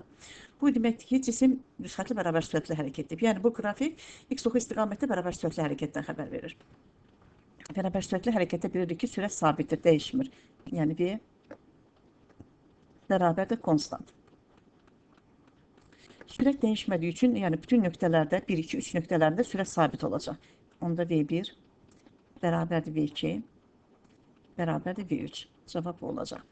Belə bir məsələyə baxaq. Cismin sürət proyeksiyasının zamandan asılı qrafiki verilmişdir. Cismin 4 saniyə müddətində orta sürətini təyin edin. Orta sürət soruşulur bizdən. Bir orta bərabərdir sual. Qrafikə baxanda sürət proyeksiyasının zamandan asılı qrafikidir. Görürük ki, cisim x-oxu istiqamətdə yavaşlayıb. Yəni sürət qrafiki zaman oxuna yaxınlaşırsa, bu hərəkət bərabər yavaşlayan hərəkətdir.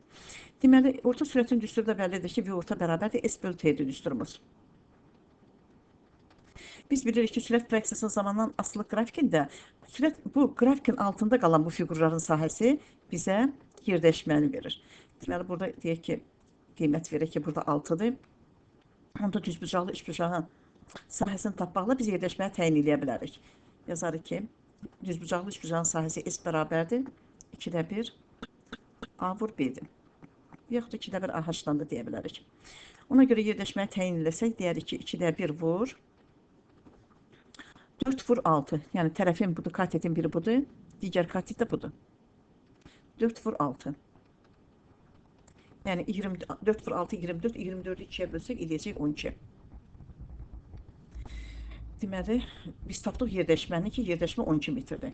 İndi orta sürəti təyin edə bilək. Bir orta bizə s bölü t-ni verir, s-i təyin elədik ki, 12 metrdir yerləşmə. Onda 12-ni bölərik 4-dən, zamanımız 4-dür. Bərabər olar 3 metr bölünsün saniyə. Deməli, orta sürət 3 metr bölünsün saniyədir. Bir də təkrar edirəm, sürət proyeksiyasının zamandan asılı qrafiki altında qalan fiqurun sahəsi bizə yerləşməni verir və yaxud da yolu verir. Baxırıq ki, burada düzbucaqlı üçbucaqdır. Düzbucaqlı üçbucağın sahəsini tapmaqla biz yerləşməyə təyin edirik. S bərabər 2-də 1 AB, yəni 2-də 1-i vururuq 4-ə, o da vururuq 6-ya. Alınır 24 bölü 12 bərabərdir. 24 bölü 2 bərabərdir 12. Sonra orta sürətin düsturunu yazırıq ki, v orta bərabərdir s bölü t. S-in qiymətini tapdıq 12-dir. 12 ilə bölürük zamanı 4-ə, eləyir 3 metr bölünsün saniyə. Belə bir məsələlərə baxaq. Sürət proyeksiyasının zamandan asılı qrafiki verilib bizə.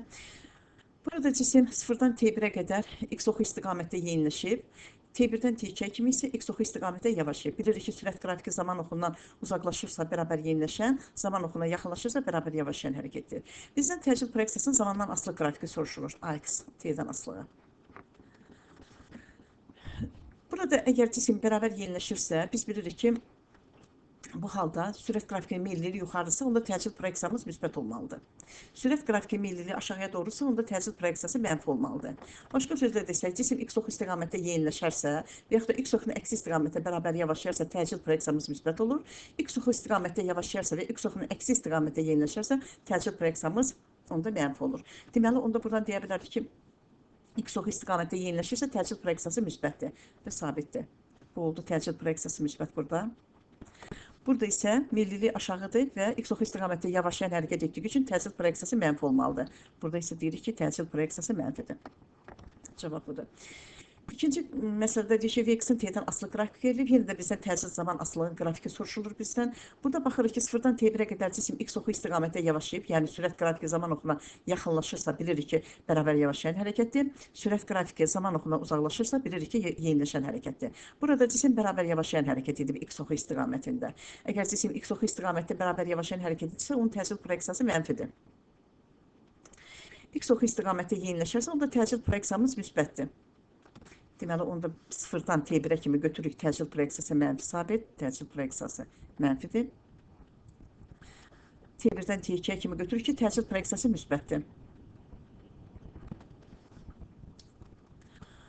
Bir məsələyə baxaq. Cismin sürət proyeksiyasının zamandan asılılıq qrafikinə əsasən ilk 10 saniyə ərzində yolu və yerdəyişməni hesablayın. Həm yolu soruşur, həm də yerdəyişməni 10 saniyə müddətində. Əvvəlcə qrafikə baxanda görürük ki, cisim sürət proyeksiyasının zamandan asılı qrafikidir. Cisim X oxu istiqamətdə yavaşlayıb 5 saniyə müddətində. 5-ci saniyədən 10-cu saniyəyə qədər X oxunun əksi istiqamətdə yeniləşib. Deməli, bizdən həm yolu soruşur, həm də yerdəyişməni soruşur. Birinci biz yolu təyin edək. Yolu təyin etmək üçün burada olan bir düzbucaqlı fiqurun sahəsini tapmalıyıq. Bilirik ki, bu fiqurun sahəsi bizə yerdəyişməni verir. Sonra bu fiqurun sahəsini tapmalıyıq, toplamalıyıq. İndi bu fiqurun sahəsini tapsaq, tərəfin biri budur, düzbucaqlı üçbucaqdır. Bir tərəf budur, digər tərəfimiz də budur. 6-nı 5-ə vurub 3-ə böləcək. 6 vur 5 böl 2. Üstə gəl. İkinci fiqurun sahəsini tapmaq üçün biz bu tərəfi təyin etməliyik. 5-ci saniyədən 10-cu saniyəyə qədər zaman intervaldır. Ona görə ondan 5-ə çıxsaq, 5 deməli burada tərəfimiz 5-dir. Bu tərəfin qiyməti elə buna bərabərdir. Yol olduğu üçün yol mənfi qiymət ala bilmir, müsbət qiymət alır. Ona görə biz bu tərəfi də götürürük 6. Deməli 6 vur 5 böl 2 yenə də. Bərabərdir. 6 vur 5 30, 32-yə bölsək edir 15. Üstə gəl yenə də 30 böl 2 bərabərdir 15 edir. 15 üstə gəl 15 bərabərdir 30 metr. Deməli, yolu təyin elədik. İndi yerdəyişməni təyin edək. Yerdəyişməni də təyin eləmək üçün yenə həmin düsturdan istifadə edəcəyik. Yəni, bu fiqurun sahəsi ilə bu fiqurun sahəsini hesablayacaq. Sadəcə fərqi ondadır ki, burada yerdəyişmə həm müsbət, həm mənfi qiymət aldığı üçün biz burada mənfini nəzərə alacaq. Yol bilir ki, istiqamətdən asılı olmayaraq həmişə müsbət qiymət alır. Ona görə biz burada mənfi 6 yox, müsbət 6 kimi götürdük. İndi burada yenə də fiqurun sahəsini hesablayırıq. Deyirik ki, 6 vur 5 böl 2. Üstə gəl. İndi burada bu tərəfi mənfi 6 götürürük. Mənfi 6 vur 5. Bu tərəfimiz 5'dir. Böl 2. Bərabərdir. 6-nı 5'ə vursaq edir 30 böl 2, yəni 15 yenə də. Mənfi 6 vur 5 böl 2 eləyəcək. Mənfi 30 böl 2, yəni mənfi 15. Onu da cavab eləyəcək. Burada mənfi 6'dır. Deməli 15 çıxı 15 bərabər olacaq 0-a. Deməli, yola görə yolu təyin eləsək elədi 30 metr, yerdəşməyi təyin elədik elədi 0. Qiymət aldıq 0-a bərabərdir. Bir məsələyə baxaq. Başlanğıc sürətdən proyeksiyası 4 metr bölünsün saniyə. Başlanğıc sürətlə düz xəttlə bərabər təcilli hərəkət edən cismin koordinatının zamandan asılılıq qrafikinə əsasən koordinatın ən böyük x maksimum qiymətini hesablayın. Ən böyük x maksimum qiymətini hesablamaq lazımdır. Əvvəlcə qrafikə diqqət edirik. Görürük ki, burada koordinatın zamandan asılı qrafikidir və cisim 3 saniyə müddətində x oxu istiqamətdə bərabər yavaşlayan hərəkət edibdir. Bilirik ki, cisim bərabər yavaşlayan hərəkət edəndə onun son sürəti 0-a bərabər olur. Dayanma nöqtəsində sürət 0 olur.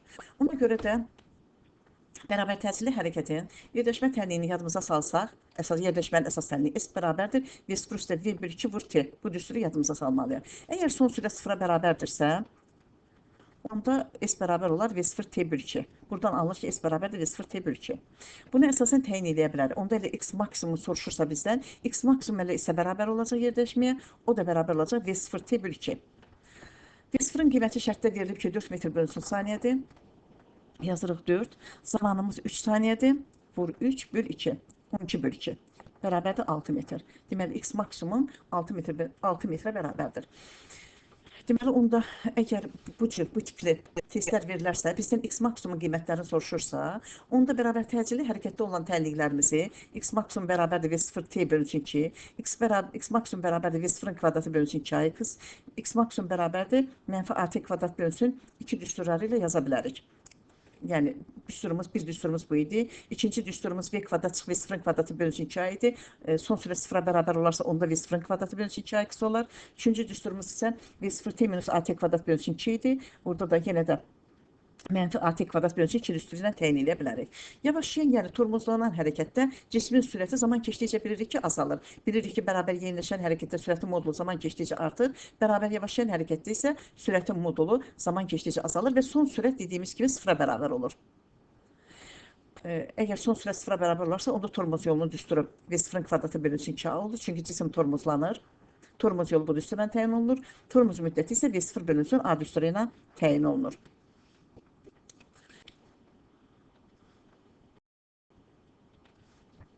İndi bu məsələdə sürət proyeksiyasının yenə də zamandan asılı qrafiki verilib bizə. Sürət proyeksiyasının zamandan asılı qrafikidir və bizdən təcrübə proyeksiyasının zamandan asılı qrafiki soruşulur. Əvvəlcə təhlil edək görək ki, bu hərəkətlər necə hərəkətdir?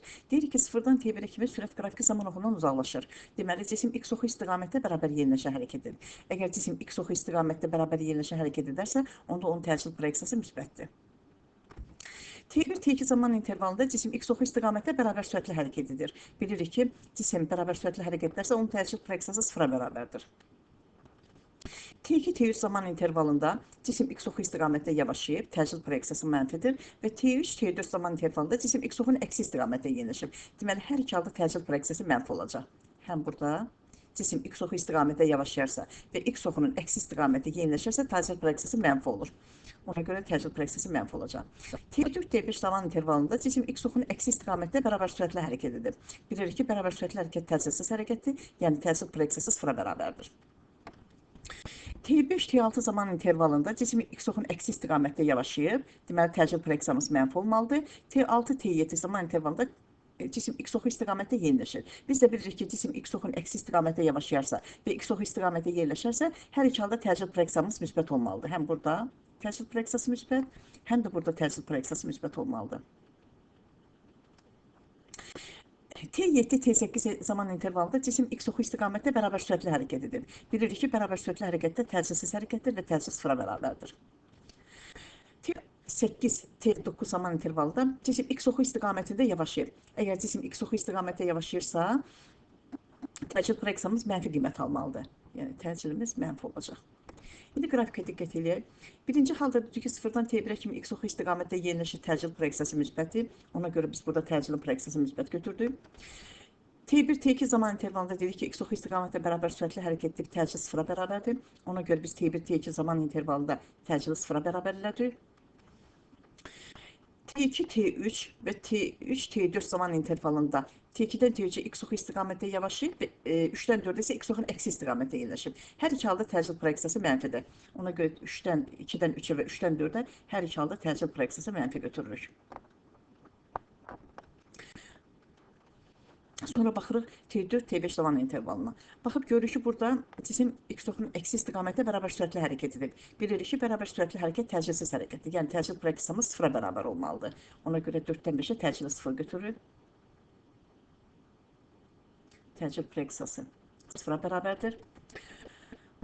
T5, T6 və T6, T7 zaman intervalında cisim əvvəlcə 5-dən 6-ya x oxunun əksi istiqamətdə yavaşlayır. 6-dan 7-yə isə x oxu istiqamətdə bərabər yeniləşən hərəkət edir. Biz də bilirik ki, cisim x oxu əksi istiqamətdə yavaşlayarsa və x oxu istiqamətdə yeniləşərsə, hər iki halda təcridin proyeksiyası müsbət olmalıdır. Ona görə 5-dən 6-ya və 6-dan 7-yə hər iki halda təcridin proyeksiyası müsbət götürürük. T7, T8 zaman intervalında cisim x oxu istiqamətdə bərabər sürətli hərəkət edir. Bilirik ki, bərabər sürətli hərəkət təcridsiz hərəkətdir. Təcrid sıfıra bərabərdir. Ona görə təcridin proyeksiyası da sıfır olacaq. T8, T9 zaman intervalında cisim x oxu istiqamətdə yavaşlayıb. Bilirik ki, cisim x oxu istiqamətdə yavaşlayarsa, onda təcrid proyeksiyası mənfidir. Ona görə burada da təcridin proyeksiyası mənfi götürülür. 8-dən 9-a təcridin proyeksiyası mənfidir.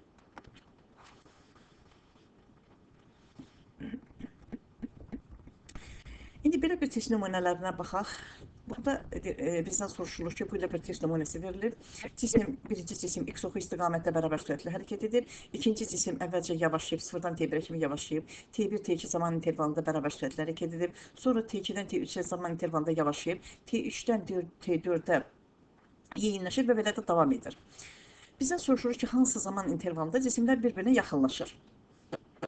Bunun üçün biz deyirik ki, əvvəlcə deməli bu cisimlərə baxırıq, görürük ki, bu cisimlər başlanğıc koordinatları hər ikisi eynidir. Yəni iki cismin başlanğıc koordinatları eyni olan bir nöqtədən başlayıb hərəkətə. Bunlar arasında olan məsafə görüş nöqtəsinə qədər, görüş nöqtəsi harda görüşürlər bu cisimlər? Baxaq, diqqət edin. Birinci cisim bərabər sürətlə hərəkət edib, ikinci cisim yavaşlayıb, bərabər sürətlə yavaşlayıb, daha sonra yeniləşib. Bu nöqtədə onlar, yəni T4 zaman intervalında, zamanında bunlar görüşüblər. Bura qədər onlar arasında olan məsafə artır.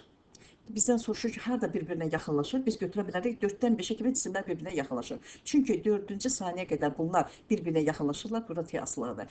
4-cü saniyəyə kimi bu cisimlər bir-birindən bunlar arasında olan məsafə artır. 4-cü saniyədən sonra 5-ci saniyəyə qədər bu cisimlər bir-birinə yaxınlaşırlar. Artıq onlar arasında məsafə azalır. İkinci qrafikdə yenə də sürət proyeksiyasının zamandan asılı qrafikidir. Baxırıq ki, birinci cisim yenə də bərabər sürətlə hərəkət edirdi, sürəti sabit qalıb. İkinci cisim bərabər yeniləşib, bərabər sürətlə yeniləşib və sonra bərabər yavaşlayıb belə də davam edirdi. Burada da bizdən soruşulur ki, hansı zaman intervalında cisimlər bir-birinə yaxınlaşırlar? Yəni bu testlə bu eyni, yəni məzmunu eynidir, testin şərti eynidir. Yenə də deyirik ki, bu cisimlər birinci cismin sürəti sabitdir, ikinci cismin sürəti isə əvvəl artır, sonra sabit qalır, artır, azalır və belə davam edir. Ona görə də bu həmin cavab variantında da biz götürə bilərik ki, T4, T5 zaman intervalında onlar bir-birinə yaxınlaşırlar. Çünki 4-cü saniyəyə qədər onlar arasında olan məsafə artır. 4-cü saniyədən sonra məsafə azalır. Ona görə onlar bir-birinə 4-cü, 5-ci saniyə zaman intervalında, burada hər ikisini götürürük, T4, T5 zaman intervalında cisimlər bir-birinə yaxınlaşır. Burada da həmçinin deyə bilərik ki, T4, T5 zaman intervalında cisimlər bir-birinə yaxınlaşır. Üçüncü məsələdə isə yenə də sürət proyeksiyasının zamanına asılı qrafiki verilir. Görürük ki, birinci cisim bərabər sürətlə hərəkət edib, ikinci cisim əvvəlcə bərabər sürətlə hərəkət edib, T1-ə kimi, T1-dən T2-ə kimi yeniləşib, T2-dən T3-ə kimi bərabər sürətlə hərəkət edib, T3-dən T4-ə və T5-ə kimi yavaşlayıb və belə də davam edirdi hərəkət.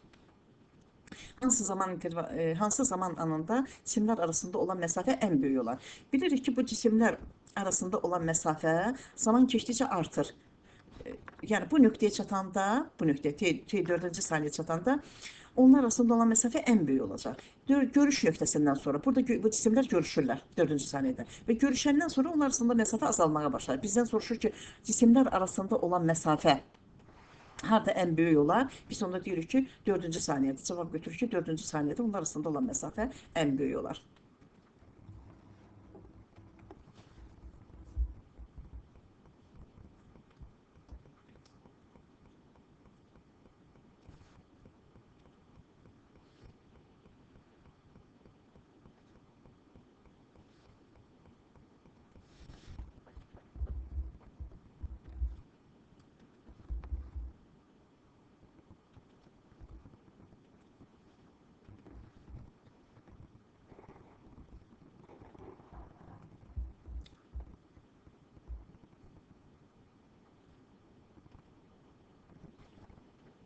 Belə bir məsələni nəzərdən keçirək.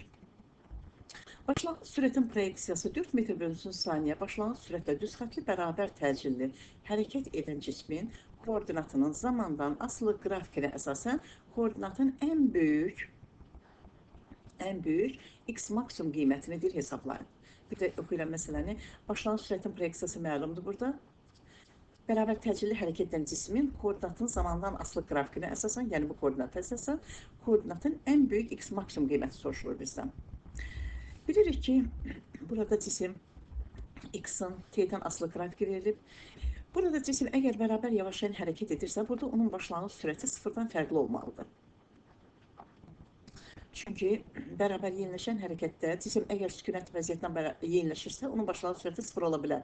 Bərabər yavaşlayan hərəkətdə isə cismin başlanğıc sürəti sıfıra bərabər ola bilməz. Cismin başlanğıc sürəti sıfırdan fərqli olmalıdır. Ona görə başlanğıc sürətin proyeksiyası sıfırdan fərqlidir burada. Burada deməli x maksimumun t-dən asılı qrafiki var. Bu nöqtəyə çatanda cisim əgər bərabər yavaşlayan hərəkət edirsə, bilirik ki, 3 saniyə müddətində cisim bərabər yavaşlayan hərəkət edir. Yəni bura onun dayanma nöqtəsidir bu nöqtə. Yəni burada son sürət sıfıra bərabər olur. Ondan sonra cisim istiqaməti dəyişir və x oxunun əksi istiqamətə başlayır bərabər yeniləşən hərəkət etməyə. Deməli, son sürət sıfıra bərabər olur. Ona görə də bizdən koordinatın ən böyük x maksimum qiyməti soruşulursa bizdən, Onu soruşursa bizdən, biz bərabər təcili hərəkətin tənliklərinə gəlirik. S bərabərdir V0x üstə gəlsin Vx bölü 2 vur T. Bu tənliyimizə.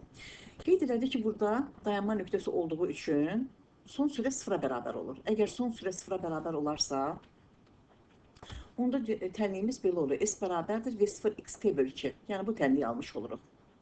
Və bu tənlikdə hələ x maksimumun qiymətini verəcək bizə. Onda yazacaq x maksimum bərabərdir isə, o da bərabərdir V0xt bölü 2. Başlanğıc sürətin proyeksiyası şərtə görə 4-dür. Zamanımız 3 saniyə müddətində bölü 2. 4-ü çavursaq 12 bölü 2 bərabər olacaq 6 metr. Deməli, x maksimum qiyməti 6 metrdir. Ümumiyyətlə, verilmiş zaman müddətində, deyək ki, istənilən t müddətində, koordinatın ən böyük x maksimumun qiymətinin düsturları başlanğıc sürət sıfırdan fərqli olan hallara aiddir bunlar. Fərqlidirsə, onda x maksimum bərabər olur V0xt bölü 2, yəni bu düsturumuz. İkinci düsturumuz bərabər təcili hərəkətin tənliklərində. Başlanğıc sürət sıfırdan fərqli olan hal x maksimum bərabərdir mənfi V0x-in kvadratı bölünmüş 2x. Üçüncü düsturumuzda x maksimum bərabərdir mənfi axt kvadrat bölünsün 2 və sürətin başlanğıc sürətin proyeksiyası isə mənfi axt-ni verir bizə. Əgər cisim bərabər yavaşlayan hərəkət edirsə, bərabər yavaşlayan hərəkət nədir? Tormozlanma. Cisim tormozlanır. Tormozlanan hərəkətdə cismin sürəti bilirik ki, zaman keçdikcə azalır. Biz bilirik ki, bərabər yerləşən hərəkətdə sürətin modulu zaman keçdikcə artır. Bərabər yavaşlayan hərəkətdə isə sürətin modulu zaman keçdikcə azalır. Yəni ona görə də biz burada deyirik ki, bərabər yavaşlayan hərəkət, yəni tormozlanan hərəkətdə cismin sürəti getdikcə azalır və son sürət sıfıra bərabər olur. Dediyimiz kimi sürət azalır və burada bu nöqtədə sürət sıfıra bərabər olur. Bu zaman cismin dayanana kimi getdiyi yol, yəni bu cismin dayanana kimi getdiyi yol tormoz yoludur. Bərabər olur V0-ın kvadratı bölünsün 2. Cismin dayanana kimi sərf etdiyi zaman isə T tormoz bərabər olur V0 bölünsün A. Bir də deyirəm, bərabər yavaşlayan hərəkət edən cismin sürəti getdikcə azalır və son sürəti sıfıra bərabər olur. Bu zaman onun tormoz yolu dayanana kimi sərf etdiyi zaman, sərf etdiyi yol, deməli, getdiyi yol daha doğrusu V0-ın kvadratı bölünsün 2 olur. Onun tormozu sərf etdiyi zaman isə V0 bölünsün A düsturu ilə hesablanır. Deməli, əgər bizdə x maksimumu soruşursa, koordinat zaman asılılığında, bərabər yavaşlayan hərəkətdə, biz bu düsturlarımızı tətbiq edə bilərik. İndi isə belə bir məsələyə baxaq. Cismin sürət proyeksiyasının zamandan asılı qrafiki verilib bizə. Burada cisim x oxu istiqamətində əvvəlcə yavaşlayıb, 0-dan t1 müddətində x oxu istiqamətində yavaşlayıb. Bilirik ki, sürət qrafiki zaman oxuna yaxınlaşırsa, cisim bərabər yavaşlayan hərəkət edir. Deməli, 0-dan t1-ə kimi cisim yavaşlayıb. Belə olan halda təcil proyeksiyası mənfidir. T1-dən T2-yə kimi x oxunun əksi istiqamətdə yeniləşir. Bilirik ki, cisim x oxu istiqamətdə yavaşlayıb və x oxunun əksi istiqamətdə yeniləşirsə, o zaman təcil proyeksiyamız mənfi qiymət alır. T2-dən T3-ə kimi görürsünüz, sürət qrafiki zaman oxuna yaxınlaşır. Sürət qrafiki zaman oxuna yaxınlaşırsa, deməli, cisim x oxunun əksi istiqamətdə yavaşlayır. Cisim x oxunun əksi istiqamətdə yavaşlayırsa, təcil proyeksiyasımız müsbət olacaq. T3-dən T4-ə kimi cisim x oxu istiqamətdə yeniləşir. Sürət qrafiki zaman oxundan uzaqlaşırsa, təcil proyeksiyamız yenə də müsbətdir.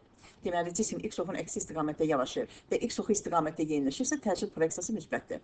T4-dən T5-ə kimi cisim x oxu istiqamətdə bərabər sürətli hərəkət edir. Bilirik ki, bərabər sürətli hərəkətdə təcil proyeksiyası sıfıra bərabərdir. Yəni, cisim təcilsiz hərəkət edir. T5-dən T6-ya kimi cisim x oxu istiqamətində yavaşlayır. Bilirik ki, sürət qrafiki zaman oxuna yaxınlaşırsa, cisim x oxu istiqamətdə yavaşlayan hərəkət edir. Bu zaman təcil proyeksiyası mənfi olur. T6-dan T7-yə kimi cisim x oxunun əksi istiqamətdə yeniləşir. Deməli, yenə də təcilin proyeksiyası mənfi qiymət alır. Cisim x oxu istiqamətdə yavaşlayır, x oxunun əksi istiqamətdə yeniləşirsə, onda təcil proyeksiyası mənfi olur. T7, T8 zaman intervalında cisim bərabər sürətli hərəkət edir. Görürsünüz, sürət vektoru zaman oxuna paraleldir. Belə olanda təcil proyeksiyası sıfıra bərabər olur. T8, T9 zaman intervalında sürət qrafiki zaman oxuna yaxınlaşır. Sürət qrafiki zaman oxuna yaxınlaşırsa, bərabər yavaşlayan hərəkətdir. Yəni, x oxunun əksi istiqamətdə yavaşlayır. Bu zaman təcil proyeksiyamız müsbət olur. T9, T10 zaman intervalında isə sürət qrafiki zaman oxundan uzaqlaşır. Deməli, cisim bərabər yeniləşən hərəkət edir x oxu istiqamətdə. Təcil proyeksiyamız müsbət olur. Deməli, cisim x oxunun əksi istiqamətdə yavaşlayır və x oxu istiqamətdə yeniləşərsə, təcil proyeksiyamız müsbətdir. İndi bizdən soruşulur ki, bunların təcil proyeksiyası zamandan asılı qrafikini qurmaq lazımdır. Burada çəkmişəm təcil proyeksiyası zamandan asılı qrafiki. Baxın burada cisim x oxu istiqamətdə yavaşlayarsa, sıfırdan t1-ə kimi və x oxunun əksi istiqamətdə yerləşərsə, hər iki halda görürsünüz təcil proyeksiyası mənfidir. Ona görə həm sıfırdan t1-ə kimi, həm də t1-dən t2-yə kimi təcil proyeksiyası sabit və mənfi götürülür. Burada da təcil proyeksiyası mənfidir. Burada da təcil proyeksiyası mənfidir. Daha sonra t2-dən t3-ə kimi x oxunun əksi istiqamətdə yavaşlayır. Belə olanda dedik ki, təcil proyeksiyamız müsbətdir. Deməli, t2-dən t3-ə kimi təcil proyeksiyası müsbət götürür və t3-dən t4-ə kimi x oxu istiqamətdə yerləşirsə, təcil proyeksiyamız yenə də müsbətdir. Qeyd eləmişdik ki, cisim x oxunun əksi istiqamətdə yavaşlayar və x oxunun istiqamətdə yerləşərsə, onda hər iki halda təcil proyeksiyası müsbətdir. Ona görə t2-dən t3-ə və t3-dən t4-ə biz təcil proyeksiyası müsbət götürürük hər iki hal üçün. Sonra baxırıq T4-dən T5 zaman intervalında, T4-T5 zaman intervalında cisim düzxətli bərabər sürətlə hərəkət edib x oxu istiqamətdə. Bilirik ki, düzxətli bərabər sürətli hərəkət təcilsiz hərəkətdir. Yəni təcil sıfıra bərabər olur. Ona görə təcili sıfırdan götürülür.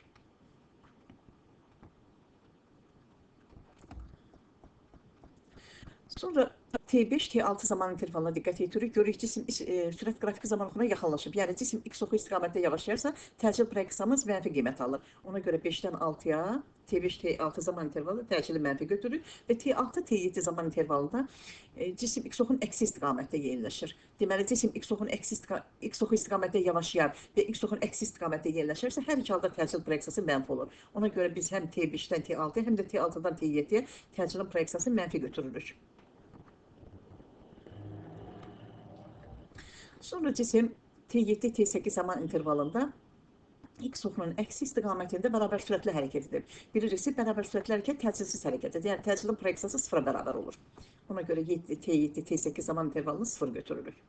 Sonra T8, T9 zaman intervalında cisim x oxunun əksi istiqamətdə bərabər yavaşlayan hərəkətdir. Bu deməkdir ki, təcil proyeksiyamız müsbət olur.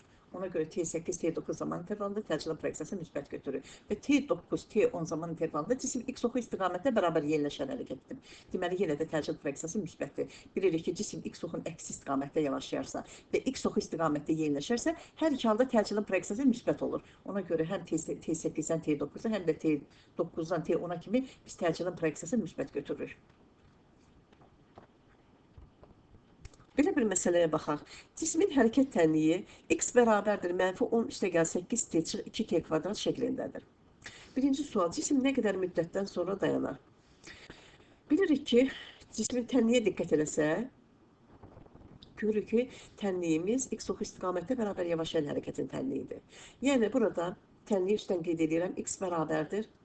Başlanğıc koordinat mənfidirsə, demək yazırıq mənfi x0.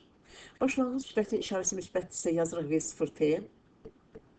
Təcilin işarəsi mənfidirsə, çıx at kvadrat bölü 2.